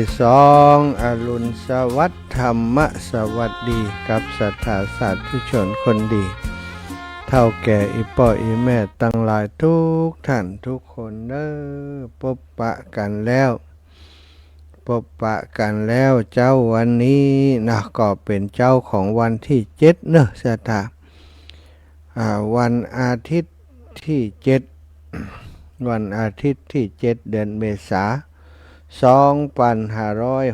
2567เหลืออีกวันเดียวนะเหลืออีกวันเดียวก็จะถึงวันที่หมู่เฮาได้นัดหมายกันในการทำกิจกรรมสำคัญของครอบครัวคลื่นสีขาวนั่นก็คือการรดน้ำดำหัวครูบาอาจารย์คลื่นสีขาว ซึ่งปีนี้ได้กำหนดจัดขึ้นที่วัดบรรพตสถิตอำเภอเมืองจังหวัดลำปางวัดบรรพตสถิตอยู่ตัดใดอยู่ที่ไหนท่านอาจารย์ คนที่ได้มาก็ดีบ่ได้มาก็ดีจะเล่าให้ฟังเนอะหนทางท่าสถาญาติโยมลูกเชียงใหม่มาลูกตังเชียงใหม่ตังลำปูนมาเอาง่ายๆว่าผ่านตังอำเภอห้างชัดมาผ่านมาตังลำปูนนี่มาถึงอำเภอห้างชัดตรงดิ่งมาเลยมาถนนซุปเปอร์นี้สถาญาติโยมถนนซุปเปอร์ก็จะตรงมาที่ลักกิโลหลวงบัดเดียวนี้ถ้าเขาขึ้นสะพานตังบนนี่หันกับปลายลักกิโลหลวงอันนะสะพานลอยสะพานต่างระดับข้ามถนนหลวงซุปเปอร์ยิงจากสะพานข้ามแม่น้ำวังมาก็จะเป็นสะพานสูงขึ้นมาต่างระดับขึ้นมาเพื่อจะบ่ต้องมาติดที่แยกพาณิชย์ก็ดีแยกที่แยกจะไปก็ขาก็ดีนี่บ่ต้องรถมาติดหันข้ามสะพานลอยไปเลยสะพานต่างระดับตรงนั้นเป็นสะพานที่เปิดอำนวยความสะดวกสำหรับคนที่ลูกเชียงใหม่ลูกลำปูนมาจะเข้ากรุงเทพนี่บ่ต้องจอดรอไฟเขียวไฟแดงข้ามสะพานต่างระดับไปก็วนลงติดถนนซุปเปอร์ตรงไปทางข้อขาเข้าไปทางกรุงเทพเลยของเฮาบ่ลงบ่เฮาไปทางกรุงเทพ เฮาจะไปทางเมืองแปะเพิ่นจะมีป้ายบอกทางคือว่าติจุดติถึงลักกิโลหลวงหั่นน่ะสถาป้ายจะบอกทางว่าอันนี้ไปกรุงเทพวนซ้ายลงไปส่วนจะไปตรงไปเมืองแปะไปศูนย์ราชการไปอำเภอแม่เมาะให้ตรงไปเฮาก็ตรงไปถ้าคนขับรถนี่จะเข้าใจตรงไปอย่างเดียวแอบขวาตรงไปก็จะไปข้ามสะพานรถไฟติดแถวบ้านกาดเมฆบ้านปะแล้วหั่นข้ามสะพานรถไฟหั่นข้ามสะพานรถไฟไปก็ตรงไปจะไปถึง3แยกวันหน้าจะเป็น4แยกวันนี้เป็น3แยกอยู่เป็น3แยกที่จะเลี้ยวไปทางแม่เมาะก็ได้จะเลี้ยวเข้าในเมืองลำปางก็ได้แล้วเฮาจะเลี้ยวทางใดอาจารย์เฮาก็เลี้ยวซ้ายเฮาบ่เลี้ยวขวาเฮาจะเลี้ยวซ้ายเข้าไปในเมืองลำปางไปถึงแยก3แยกนั้นเป็นแยกตัวทีเลี้ยวซ้ายไปทางโยนกเลี้ยวซ้ายไปทางลำปางโยนกนี่วิทยาลัยโยนกมหาวิทยาลัยเนชั่นโยนกเลี้ยวซ้ายไปนี่จำง่ายๆ2ยูเทิร์น2ยูเทิร์นก็2สีเหลืองกงวงใช่ป่ะเป็นเรียกว่าป้ายยูเทิร์นป้ายสีเหลืองกงวงนั่นใช่ป้ายสีเหลืองตัวยูเนี่ยเป็นเรียกว่ายูเทิร์นเขาก็ไปยูเทิร์นแต่ยูเทิร์นที่2ยูเทิร์นที่2ตรงข้ามกับทางยูเทิร์นนั้นเป็นหมู่บ้านสีพูนทรัพย์เป็นยูเทิร์นที่2เฮาเลี้ยวซ้ายไปสักหน่อยหนึ่งก็ไปยูเทิร์นแหลกยูเทิร์นแหลกนี่บ่ใจเตือตรงไปแหมตรงไปแหมหน่อยหนึ่งก็ไปเจอยูเทิร์นที่2ไปถึงยูเทิร์นที่2ก็ยูเทิร์นกลับมาเลยยูเทิร์นกลับมาจากจุดยูเทิร์นกลับมาประมาณ200เมตรก็จะถึงปากทางเข้าวัดบรรพตสถิตซึ่งจะหันป้ายหันตุงหัน ป้ายตีเปิ่นทำการต้อนรับศรัทธาญาติโยมที่จะเดินทางไปยินดีต้อนรับนะงานรดน้ำดำหัวนะประจำปี 2567 และอายุวัฒนมงคลท่านอาจารย์มหานพดลสุวรรณเมธีจะขึ้นป้ายคัดเอาใหญ่ไว้ให้ศรัทธาดูอยู่อีปออีแม่ไปก็หันไปก็นี่แล้วการเลี้ยวเลยนะเลี้ยวเข้าไปในวัดบรรพตสถิตเลยทีนี้ถ้าศรัทธามาจากแปะโลมาจากแปะก็ไม่ยากมาจากแม่เมาะจังแม่ทะมาถึงสามแยกที่ว่าตะกี้นั้นเลยสารกลางมาสารกลางใหม่เปิ่นเรียกว่าศูนย์ราชการลงดอยมาปุ๊บมาเจอสามแยกตรงไปก็2 ยูเทิร์นแล้วก็เลี้ยวกลับมายูเทิร์นกลับมาก็เลี้ยวเข้าไปอย่างที่บอกตะกี้จากถนนซุปเปอร์เข้าไปวัดบรรพตสถิตประมาณ1 กิโลถึงเลยบ่มีไปที่ไหนแหมแล้วไปต้องเจอวัดบรรพตสถิตอย่างเดียวเลย เข้ามานี่คือสายที่มาจากเชียงใหม่ลำพูนถ้ามาจากทางพะเยาเชียงรายโลมาทางใดพะเยาเชียงรายสถานอีปออีแม่เลยมาจากค่ายสุรศักดิ์มนตรีถ้ามาจากทางพะเยาทางงาวเลยค่ายสุรศักดิ์มนตรีมาปุ๊บก็จะเป็น4 แยกใหญ่แยกนั้นเป็นเรียกว่าแยกป่าขามมันจะบอกมีป้ายบอกว่าตรงไปกรุงเทพไปเชียงใหม่แต่ถ้าเลี้ยวซ้ายไปเมืองแปะไปแม่เมาะเอาเลี้ยวซ้ายมาเลยเลี้ยวซ้ายมาก็ตรงมาแหมประมาณสัก5 กิโล5 กิโลก็จะถึงปากทางเข้าวัดบรรพตก็เลี้ยวเข้าไปเลยตรงเข้าไปเลยหนทางกว้างลึ่งก็จะไปถึงวัดบรรพตสถิตในที่สุดอันนี้คือเส้นทางที่ศรัทธาจะมาวัดบรรพตสถิตซึ่งบัดเดียวนี้เทคโนโลยีมันเจริญศรัทธานั่นก็คือแผนที่ที่มีคนบอกคือมีเสียงเนาะมีเสียงเปิ้นเรียกว่าสิริสิริบอกต่างสิริมันก็จะบอกคือตรงไปแหมน้อยก็เลี้ยวซ้ายไปแหมน้อยก็เลี้ยวขวาอันนั้นเปิ้นเรียกว่าแผนที่แล้วว่าหรือว่า Google Map ที่เราสามารถจะปักหมุดมาเลยพิมพ์ให้ถูกต้องวัดบรรพตสถิตตำบลพิจัยอำเภอเมืองจังหวัดลำปางมันก็จะบอกทางมาเลยศรัทธาพิมพ์ชื่อวัดให้ถูกไปพิมพ์ชื่อวัดผิดนะพิมพ์ว่าวัดบรรพตสถิตมันก็จะปาไปให้ถูกศรัทธาแล้วทีนี้อาจารย์อีแม่ไปบ่ถูกอีแม่ปักหมุดปักเม็ดมาจ้างอยู่ตั้งไรอยู่ที่ไหนก็โทรมาหาอาตมาก็ได้แต่ศรัทธาญาติโยมทางที่ดีถ้าจะเดินทางวางแผนการเดินทางเสียก่อนโทรมาหาอาตมาก่อนถ้าบัดโทรมาก่อนนี่ถึงเวลามาวันงานนี่มันคนอดศรัทธาคนนั้นก็มหาสมชาติทนได้ น้ำแข็งอีแม่อยู่ไหนโต๊ะหงตาลอีแม่ตั้งไหนอาจารย์จะฮื้อตั้งตะใดนี่บัดเดียวนี่เอาละคนนั้นมาคนนี้มาวุ่นวายศรัทธาอีปออีแม่ทั้งหลายเวลาฮับโทรศัพท์ก็มีเวลาจะฮับโทรศัพท์คนนั้นก็มาคนนี้ก็มาจะบัดสะดวกก็ให้โทรมาสอบถามเฮียก่อนในก็ตึงจะมาโทรมาสอบถามเฮียก่อนโทรมาสอบถามก็จะได้อธิบายอีแม่อยู่ไหนอยู่ตั้งใดจะมาอย่างใดคนขับรถมีเบอร์โทรคนขับรถก็จะอู้กับเขากำอู้กับคนขับรถบางเตือมันจะง่ายกว่าอู้กับผู้โดยสารบางเตือเปิ้นบักเคยไปไหนแต่คนขับรถนี่เขาไปไหนเขาหูทางท่านนั้นจำได้ก็เคยมาก่อนท่านนั้นเคยไปครับโอเคท่านนั้นตรงมาอย่างอี้เข้าใจหน่อยมันจะอู้กันง่ายแต่ถ้าคนอู้กับคนเฒ่านะแม่มเคยไปกำเตือลำปางหันกำเตือไหน อย่างก็จะไล่ลุละจะไปคนเอาให้แม่ฟังแม่ก็ไปสื่อสารกับคนขับรถอาจจะบ่เข้าใจกันก็ได้ถ้าจะให้ดีก็สื่อสารกันมาก่อนเนาะอันนี้สำหรับเส้นทางศรัทธาญาติโยมต่อไปก็จะจากันถึงเรื่อง การแต่งเนื้อแต่งตัวคนถามมาหลายนะคนลำปางนี่ก็ถามจะให้อีแม่ใส่ชุดขาวให้มอกา กูเถิบไปไหนบอกใส่ชุดอย่างไปชุดขาวง่ายดิอีนะเดี๋ยวนี้เปิ่นโทรมาถามเปิ่นแก้นละชุดขาวเปิ่นใครงามเอกันเนาะอันใส่ชุดอะไรอย่างอาจารย์อีล่ะถามอยู่ฮั่นนะว่าก่อนแล้วแต่ก็ปีใหม่ใครใส่อย่างก็ใส่กะเอางามๆกับไม่โอ้เน็ตอีล่ะ บางคนชอบ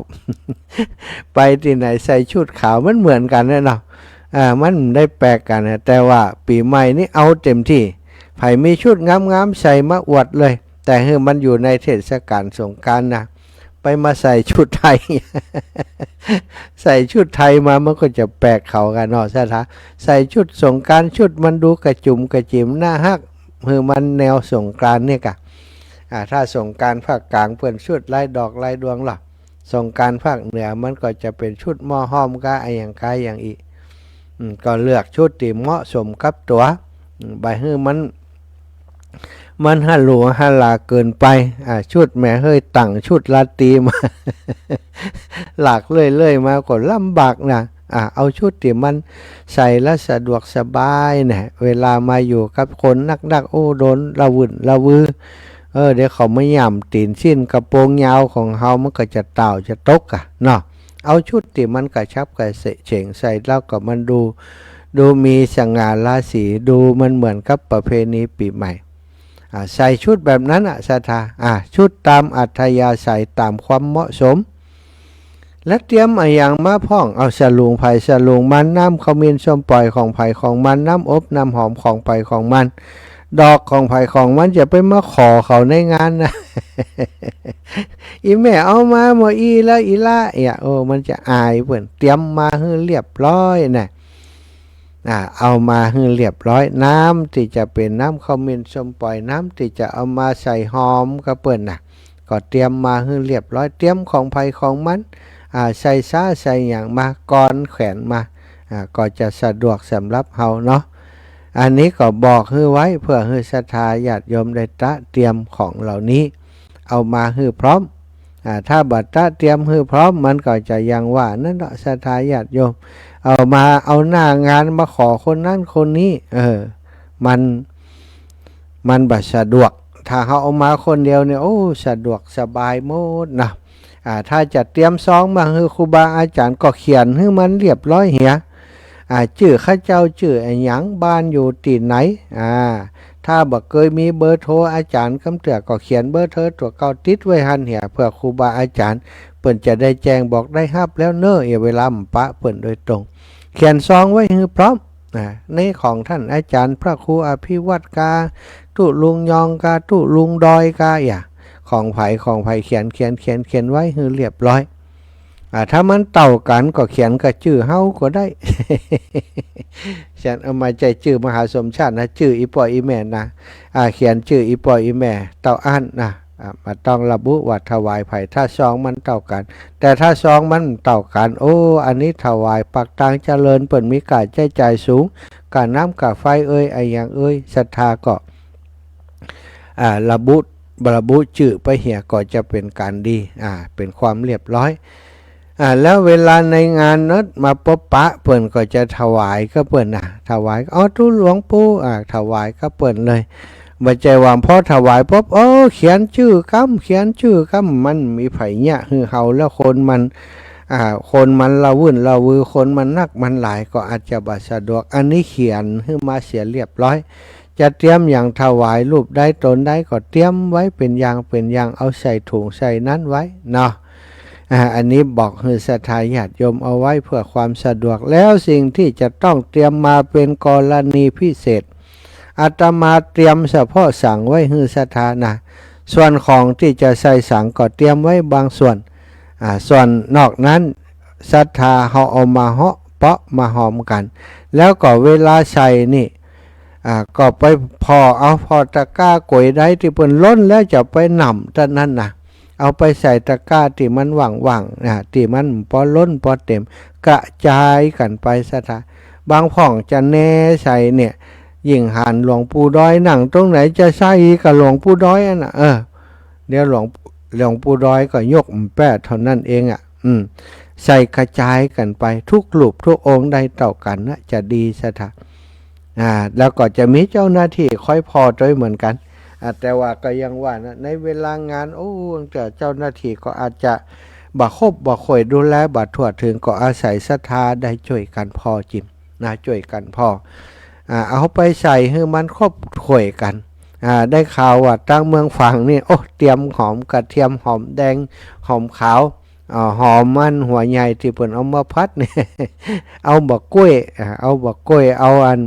ฝรั่งมาโตยอีหรอเอาอันผลไม้มาหลายอย่างตั้งเมืองฝั่งนะโยมแม่จงดีแจ้งมาแต่ว่าตั้งเมืองฝั่งหลวงพ่อจะเป็นผู้นำมาเองในเบื้องต้นนี้น่าจะประมาณ1-2-3รถตู้นี่แหละน่าจะปากันมาจากเมืองฝางพร้อมกับสำรับที่เปิ่นจองไว้แล้ว7สำรับสถา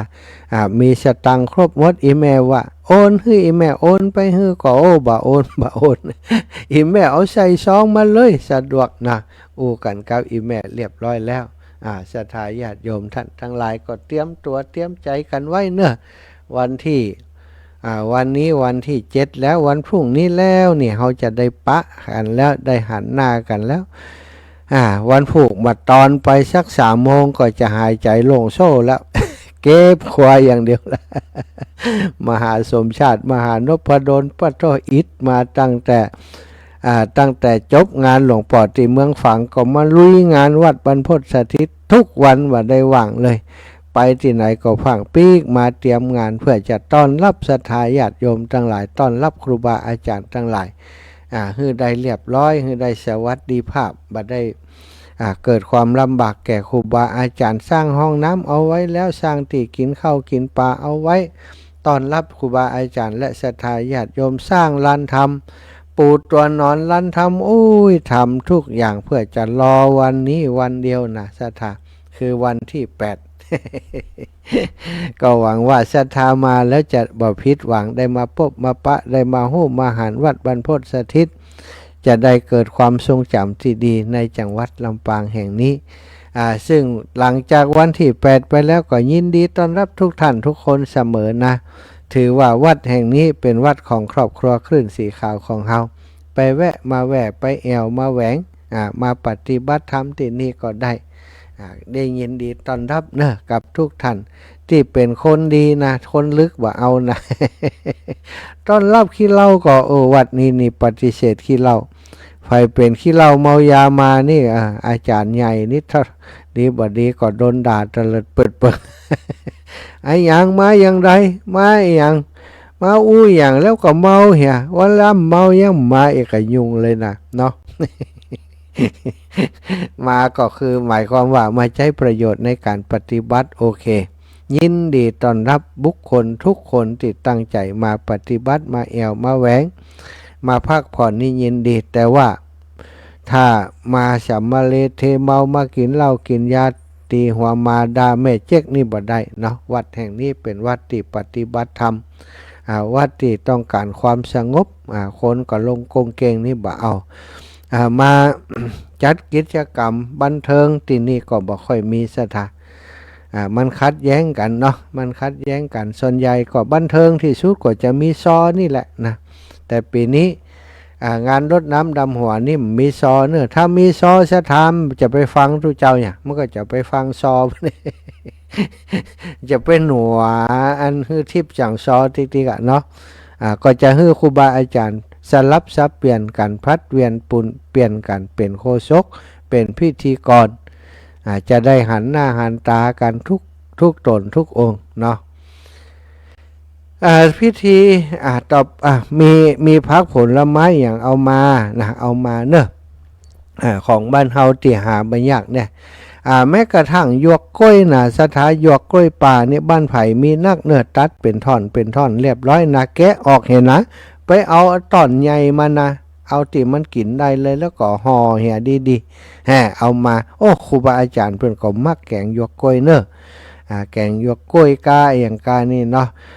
พักต่างๆเป็นพักแกงแค่กาเป็นอย่างกาเนี่ยสถาเอามาได้หมดเลย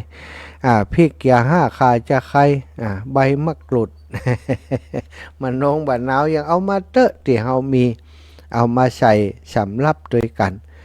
ของกินของใจของกินก็คือพวกนี้ที่ว่าไปของใจ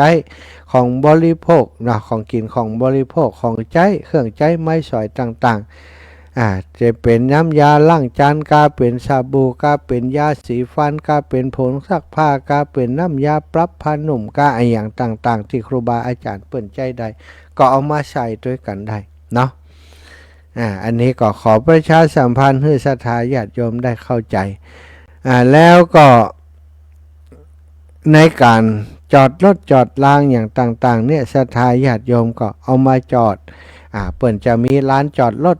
จะไปจอดใกล้พิธีล่ำไปเปิ่นอยู่เนี่ยอีแม่ขี้ข้านเดินไก่ถ้าขี้ข้านเดินไก่ก็ลงเดินก่อนให้คนขับรถไปจอดในที่เปิ่นให้จอดในวันนั้นอาจจะชุกละหุคนอาจจะอยู่กันเยอะบ่มีไผบอกบางพ่องเอามาจอดขวางทางเปิ่นอย่างอีนะแต่พยายามว่าจะหาอปพลมาช่วยพอช่วยกอยเรื่องการจอดรถโดยถ้าเขามาจอดในที่มันใกล้ฮะน่ะแต่มันขวางทางมันก็จะลำบากเดี๋ยวจะไปโคตรไปย้ายแหมละสถานที่เปิ่นมีกว้างลึกเขาก็ไปจอดตามสถานที่กว้างๆเวลาจะออกจะกลับก็ออกไปง่ายกลับไปง่ายสะดวกเฮาเนาะสะดวกเปิ่นสะดวกเฮามันก็จะได้สบายใจแล้วอีกอย่างหนึ่งสำหรับที่โรงทานที่จะเอามาโรงทานที่จะเอามาโรงทานน้ำดื่มโรงทานอาหารอย่างต่างๆก็เอาโรงทานมาจอดเอาโรงทานลงเรียบร้อยเขาก็เอารถไปจอดศรัทธาโรงทานวันนี้ก็มีหลายคนแล้วที่แจ้งมาแต่ว่ายังมีแหมเยอะอยู่ที่เปิ่นบ่ได้แจ้งมากำแต่ก็เอาเป็นว่าโรงทานนี้จะไปประกาศในงานเอาเนื้อศรัทธาจะประกาศในงานว่าโรงทานของไผอยู่จุดใดอยู่ที่ไหนอนุโมทนาที่ในงานส่วนน้ำดื่ม ก็เป็นสิ่งที่จำเป็นหน้าห้อนเนาะศรัทธาคนหนึ่งก็ประมาณ 3-5 แก้วหน้าห้อนนี่นะจะดื่มน้ำฉะนั้นไผ่ที่อยากจะร่วมบุญร่วมกุศลอยากจะเป็นเศรษฐีมหาเศรษฐีต้านน้ำได้เป็นเศรษฐีต้านแว่นต้านวีจะได้เป็นตุเจ้า เอาน้ำมาหลายๆเนอะต้านน้ำใดศรัทธาเอาน้ำมาตัวยคนละแพ็ก2 แพ็กก็จะสบายหน่อย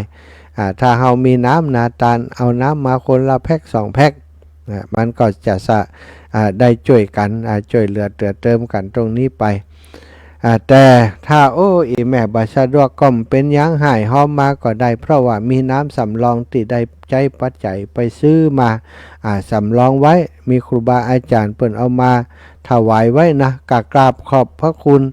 กราบในเมตตาของหลวงพ่อพระอธิการณรงค์ประภากันโลน้ำดื่มมาถวายไว้100 แพ็คนะทุกครั้งที่มีงานที่วัดบรรพตสถิตหลวงพ่อต้องนำน้ำดื่มมาถวายไว้เป็นร้อยศรัทธาญาติโยมต้องขอบคุณเป็นอย่างสูงในวันงานก็คิดว่าศรัทธาญาติโยมจะได้เป็นเจ้าภาพด้วยกันตะวันนี้ได้ติดต่อประสานงานกับก๋วยเตี๋ยวเจ้าอร่อยน้องสาวน้องติ๊กนะวินัสนีน้องติ๊กวินัสนีแก้วเดียวบันทกหัวจังว่าอีละเอาลงทานก๋วยเตี๋ยวด้วยกันเนาะตัวทำนะทุกปีจะหอมตัว บางคนเปิ่นอยากกินฮ้อนๆสถานแต่ว่าเจ้าอื่นก็มีนะก๋วยเตี๋ยวเปิ่นก็เอามาหลายเจ้าอยู่ก๋วยเตี๋ยวกะลาดหน้ากันนี่แม่สมคิดราชบุรุษร้านต่องลาดหน้าก็จะเอาก๋วยเตี๋ยวเอาอันลาดหน้ามาก๋วยเตี๋ยวนี่คนนิยมคนหุ่มกินนะสถานอามาก็เลยกับติ๊กว่าติ๊กเอาก๋วยเตี๋ยวกะไก่มาเนอะนะทุกปีจะช่วยด้วยพระอาจารย์จะร่วมเป็นเจ้าภาพด้วยแล้วแต่ว่านิยมแม่อมนวันเล่ากุลกับหายหอมก๋วยเตี๋ยวกับอาตมา 1,000 บาทก็ขออนุโมทนาบุญเนอะแม่อมนวันเล่ากุลตอนนี้อาตมากับแม่อมนวันเล่ากุล2 คนละน้องติ๊กจะเป็นคนทำก๋วยเตี๋ยวเอาศรัทธาญาติโยมท่านตั้งหลายอีแม่บ่ได้เอาหงตาลไปอาจารย์จะเปาะกับอาจารย์นี่ได้ก่อเนาะเป็นก้าก๋วยเตี๋ยวด้วยกันได้นะแต่ว่าขอให้โทรมาบอกอาตมาก่อน จะให้จะหอมมาต่อใดเขาจะได้รู้ว่าจะไปซื้ออุปกรณ์อย่างมาเพิ่มเติมต่อใดถ้ามีคนหอมหลายก็จะได้หลายน้อยนะมีคนหอมน้อยก็ลดปริมาณลงมาตามนั้นก็กะเป้าหมายว่าประมาณสัก500ถ้วยขึ้นนะสำหรับก๋วยเตี๋ยว500ถ้วยก็หลายสตังค์อยู่เนอะท่านอื่นๆเพิ่นก็จะเอาน้ำดื่มมาอย่างมาเนาะแม่ชื่นกันถ้าตันทราบว่าอีแม่จะเอาหงตาลเป็นน้ำมังคุดอีกกันเนาะมานะแม่ชื่นกันถ้าตันแม่นิตยาเปิ่นเอาน้ำมา10 แพ็คแม่กาบแก้วสีอินแก้วพร้อมคณะของเปิ่นก็เอาน้ำมาประมาณ10 แพ็คแม่บัวคำพรหมแก้วงาม20 แพ็คแม่กิ่งแก้วมณีเนตร1 แพ็คแม่บุญนาคชัยธนุ10 แพ็คแม่ชื่นกันถ้าตันลงทานน้ำมังคุดแม่กาบสีขันแก้ว10 แพ็คแม่จำนองนามวงบ้านโปงเหนือหอมน้ำมา100 บาทแล้วก็ท่านอาจารย์พระครูศิริธรรมบัณฑิตในนามของเครือข่ายสายบุญรายการศิริธรรมกำเมืองเอาข้าวเหนียวเลี้ยงข้าวเหนียวหมูทอด200ห่อประจัดนักนะไอศครีมแหม300ถ้วยอันนี้ต้องขอบคุณก็มีศรัทธาสาธุชนตั้งหลายเปิ่นให้หอมมาหลายอย่างนะศรัทธาตอนนี้มีเวลาอยู่ต่อใดถ้ามีเวลาตันก็จะประกาศตันอยู่ตีสี่39ตี4:40นะประกาศให้ศรัทธาได้รับทราบเนอะมีแม่ทองเครือใครชัยคันธาเป็นพร้อมกับลูกหลานเป็นเจ้าภาพ1 สังน้องคำสุขโยธินพร้อมครอบครัวเป็นเจ้าภาพ1 ชุด1 สัง1,000 บาทแม่คำแต้มคน1 ชุด1 สัง1,000 บาทแม่บัวเย็นจันทบ1 ชุด1 สัง1,000 บาทแม่ศรีสุรินทวงศ์1 สัง1,000 บาทแล้วก็ญาติโยมจากบ้านโป่งใต้นะบ้านโป่งใต้บ้านกาดโป่งบ้านจูดบ้านจำนะร่วมกันมาได้2 ชุดด้วยกันแม่ถนอมน้ำวงแม่บัวเร็วเขาเนาะร่วมกันได้2 สังได้2 สังแล้วก็สายของหลายท่านหลายคนร่วมกันนะที่เปิ่นหอมสมทบมาอาตมาก็มาจัดเป็นชุดเธอเปิ่นก็ได้แหมหลายสังสมพรรัตนาง1 สังนะ 1,000 บาทแม่สิริเขียวคำ1 สัง 1,000 บาทแม่บุญนาคชัยธนุปตุมา1 สัง 1,000 บาทป้อนานแก้วมูลตาจันวง1 สัง 1,000 บาทแล้วก็แม่หมอนเย็นทำอุดม1 สัง 1,000 บาทแม่ศรีนวลวงชุมพูพร้อมกับแม่หลายท่านคณะของเปิ้นนะเดี๋ยวแม่ศรีนวลวงชมพูจดไว้ตังใดก็คณะของแม่ศรีนวล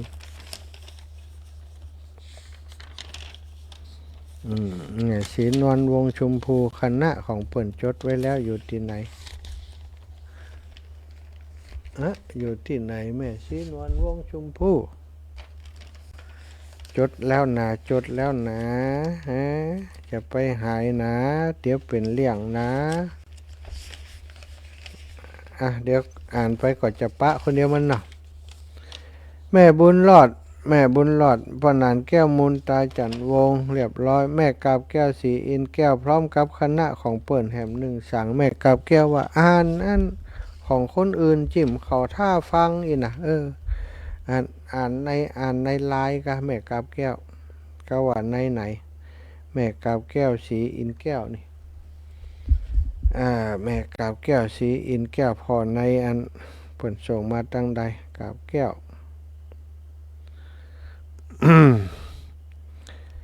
อีดกับการอ่านเนี่ยบางครั้งบางทีอ่านแล้วเปิ่นได้ฟังเปิ่นก็ว่าจะได้บ่อ่าน เขาก็อ่านหลายรายการเนาะศรัทธาญาติโยมเปิ่นฟังรายการใดรายการหนึ่งเปิ่นก็ให้ฟังอยู่รายการเดียวนะแล้วเปิ่นว่าจะได้บ่อ่านของแม่คนอ่านก็บางเทื่อก็อีดอ่านละเหมือนกันเด้อแม่กาบแก้วอยู่ไหนช่วงนี้บ่ค่อยได้ตักมาตังเพศตังไลน์ต่อใดนะแม่กาบแก้วมีไหน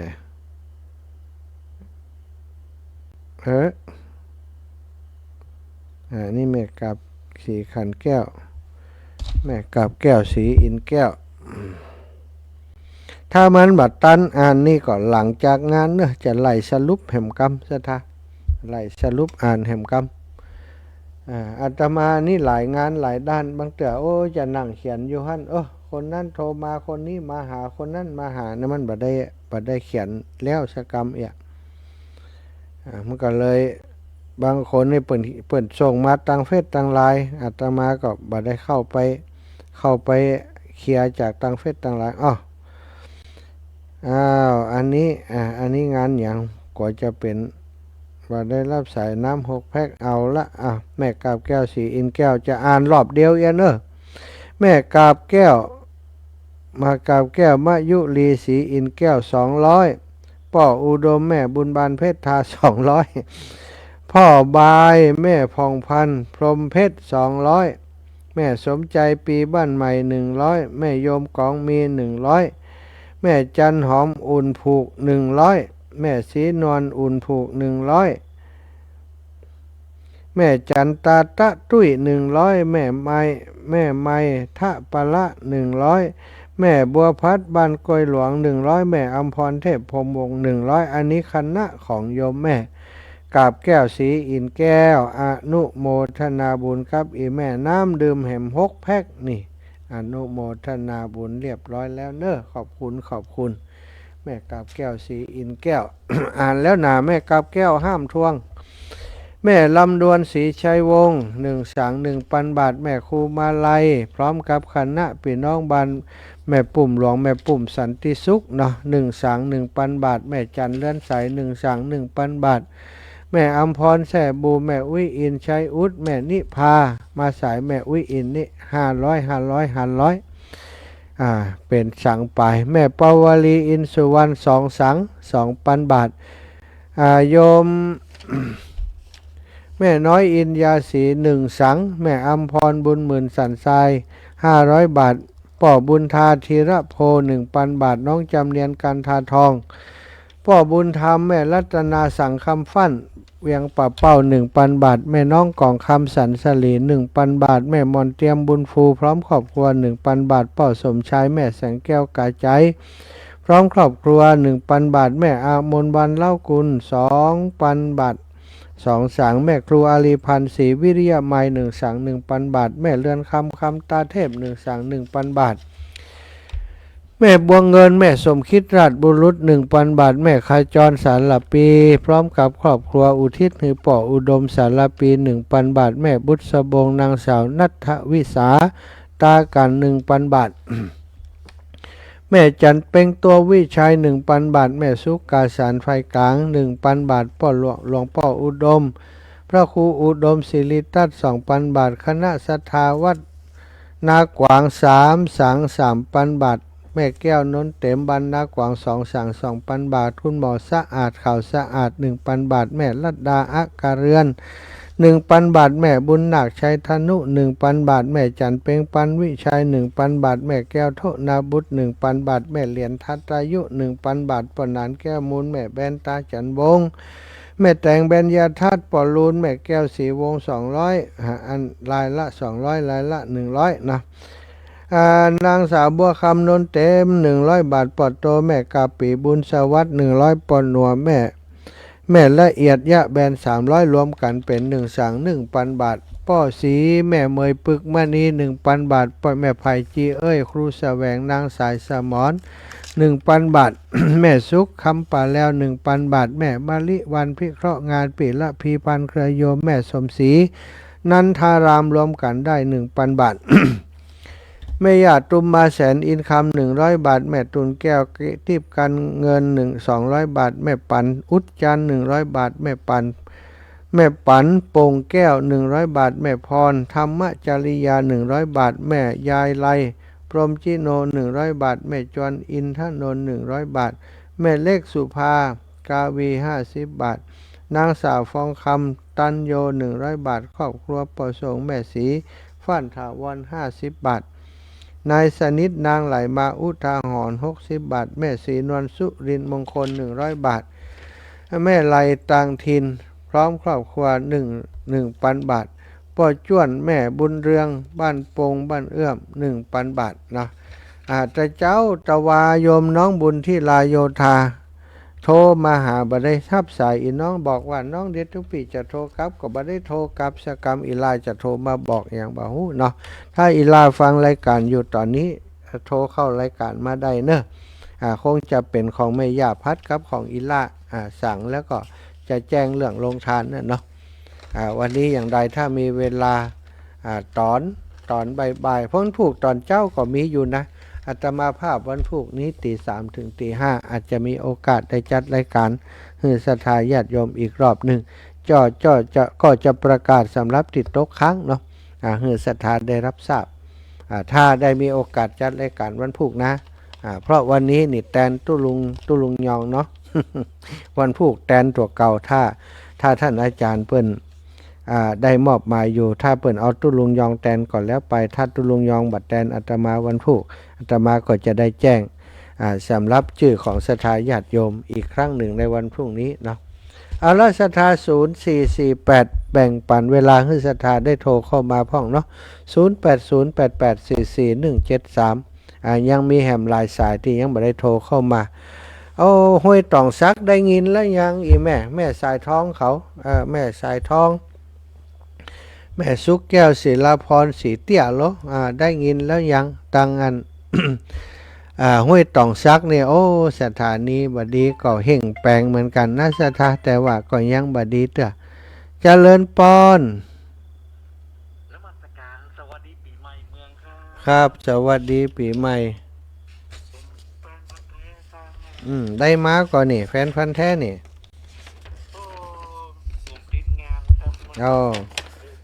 ถ้าติดงานนี่บัดแต้แล้ว แฟนฟันบัดแต้ติดงานเห็นว่ามันเป็นอย่างเด้อส่งกำลังใจมาให้กันกับปอจะไปร่วมงานกับวัดดอนตันวัดดอนปีสมัยเพิ่งมีงานสาธุมีงานพร้อมกันจ้ะ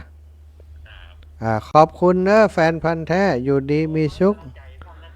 ครับผมขอบคุณมากอายุมันขวัญยืนแม่ขจรปินใจล่าพยายามติดต่อมาหลายรอบแล้ว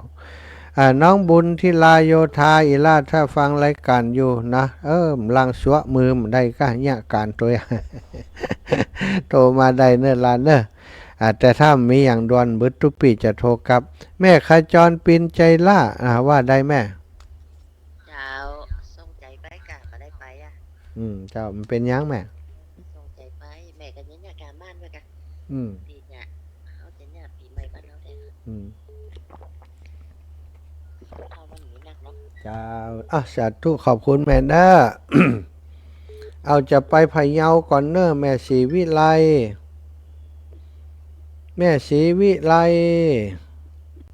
เจ้าเอาจะเลินเจ้าเมตตาอยู่เนอปลานดอยสะเก็ดเนอปลานดอยสะเก็ดเจ้าโยมแม่เจ้าแม่ศรีวิไลอันพรหมโลกในอย่างแม่นก็แม่ศรีวิไลน้ำบ้านปลานดอยสะเก็ดเจ้าแม่ศรีวิไลบ้านปลานเนาะน้ำสกุลยังแม่ไซโยเจ้ามันจะมี2 คนชัยโยนี่ปลานดอยสะเก็ดบ้านปลานดอยสะเก็ดน้ำสกุลไซโยเจ้าชัยโยเนาะในน้ำสกุลนี่ชัยโยอีน่ะสำเร็จแล้วอีน่ะสาธุแม่ฟังอยู่เนอแต่แม่ไม่ได้ไปมันเป็นอย่างอนุโมทนาบุญมาเนอแม่สาธุเจ้าเจริญปอนโยมแม่ลิม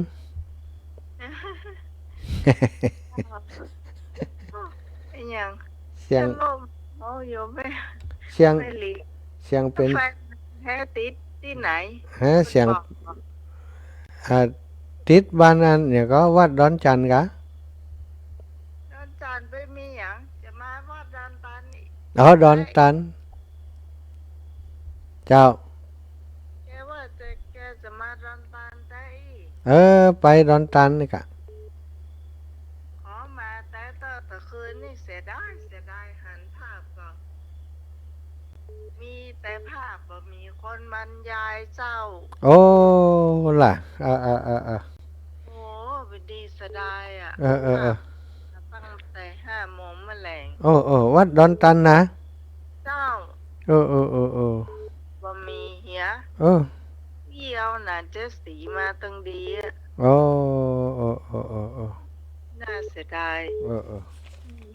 ตะคืนจัดรายการถึงอันจานสมัคร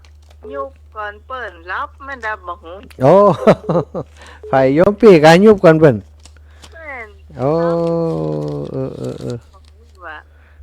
ส่งไม้ไปได้จะได้ก็ได้แหละรับเห็นล่ะโอ้ ไป รับขำไม้นี่แสดงว่ามักไม้อะละนี่ ฮะ รับขำไม้นี่มักไม้ขนาดนักอ่ะ มันจำเป็นไง มันเหนื่อยเจ้า จัดว่ารายการเฮาก็จัดไปด้วย เอ จำอัน อ ทางวิทยุมีให้จัด วันผูกมาก่อนนี่ ถูกอ่ะ หืม ไป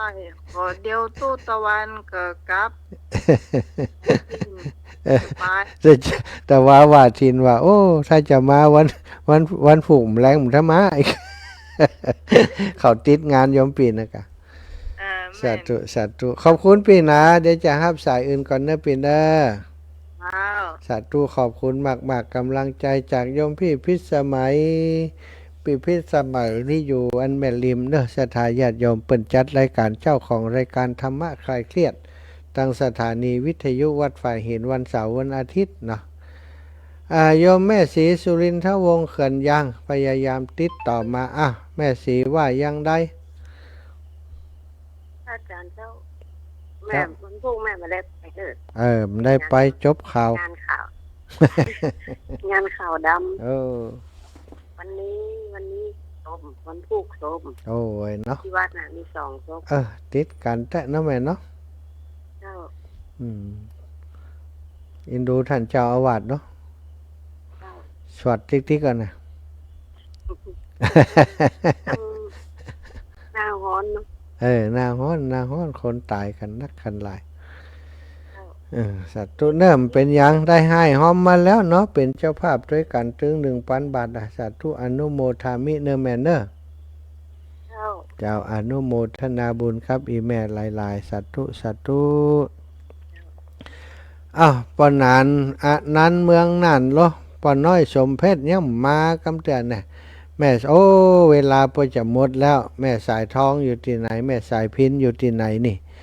แม่สายพินว่าจะมาซ้ำอันอย่างก็วันนั้นนะปอนดำหัวปีใหม่อีกะได้มาสกรรมโทมติดกะกะหว่ำโถกว่าเปิ่นทวงจะมาก็มาอิ่มหุ่นเนาะโทละเดี๋ยวอาจารย์สมชาติจะทวงจะได้มา แม่สายพินเปิดสายแล้วดับปิ้งเดี๋ยวจะปิดไปแล้วนะ ถ้าจะรับกันอยู่ก้านี่ตี4:55ก็เดียวก็ต่อจากนี้จะเป็นครูบาอาจารย์เนอะท่านพระครูอภิวัฒนวิกรมก็คงจะได้มา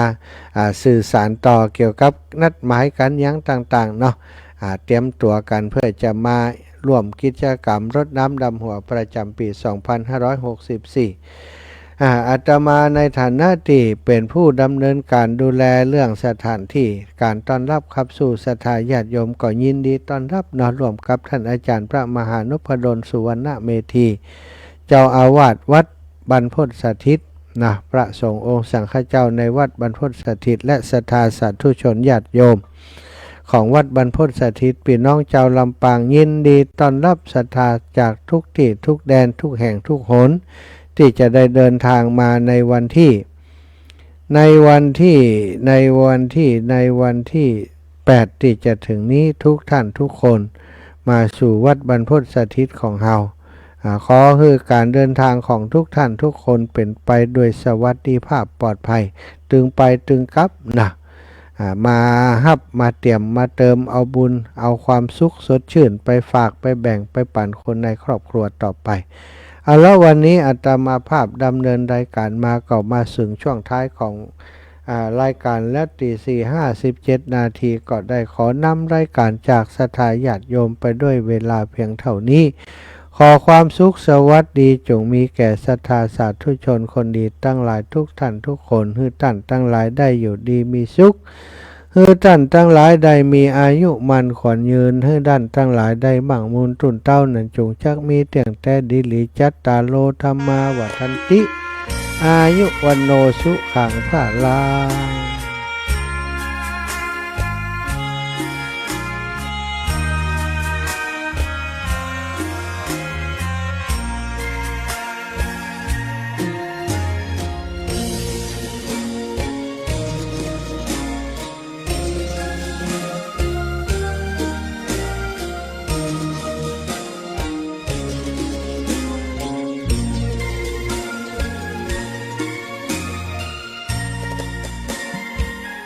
ดอกบัวดอกหนึ่ง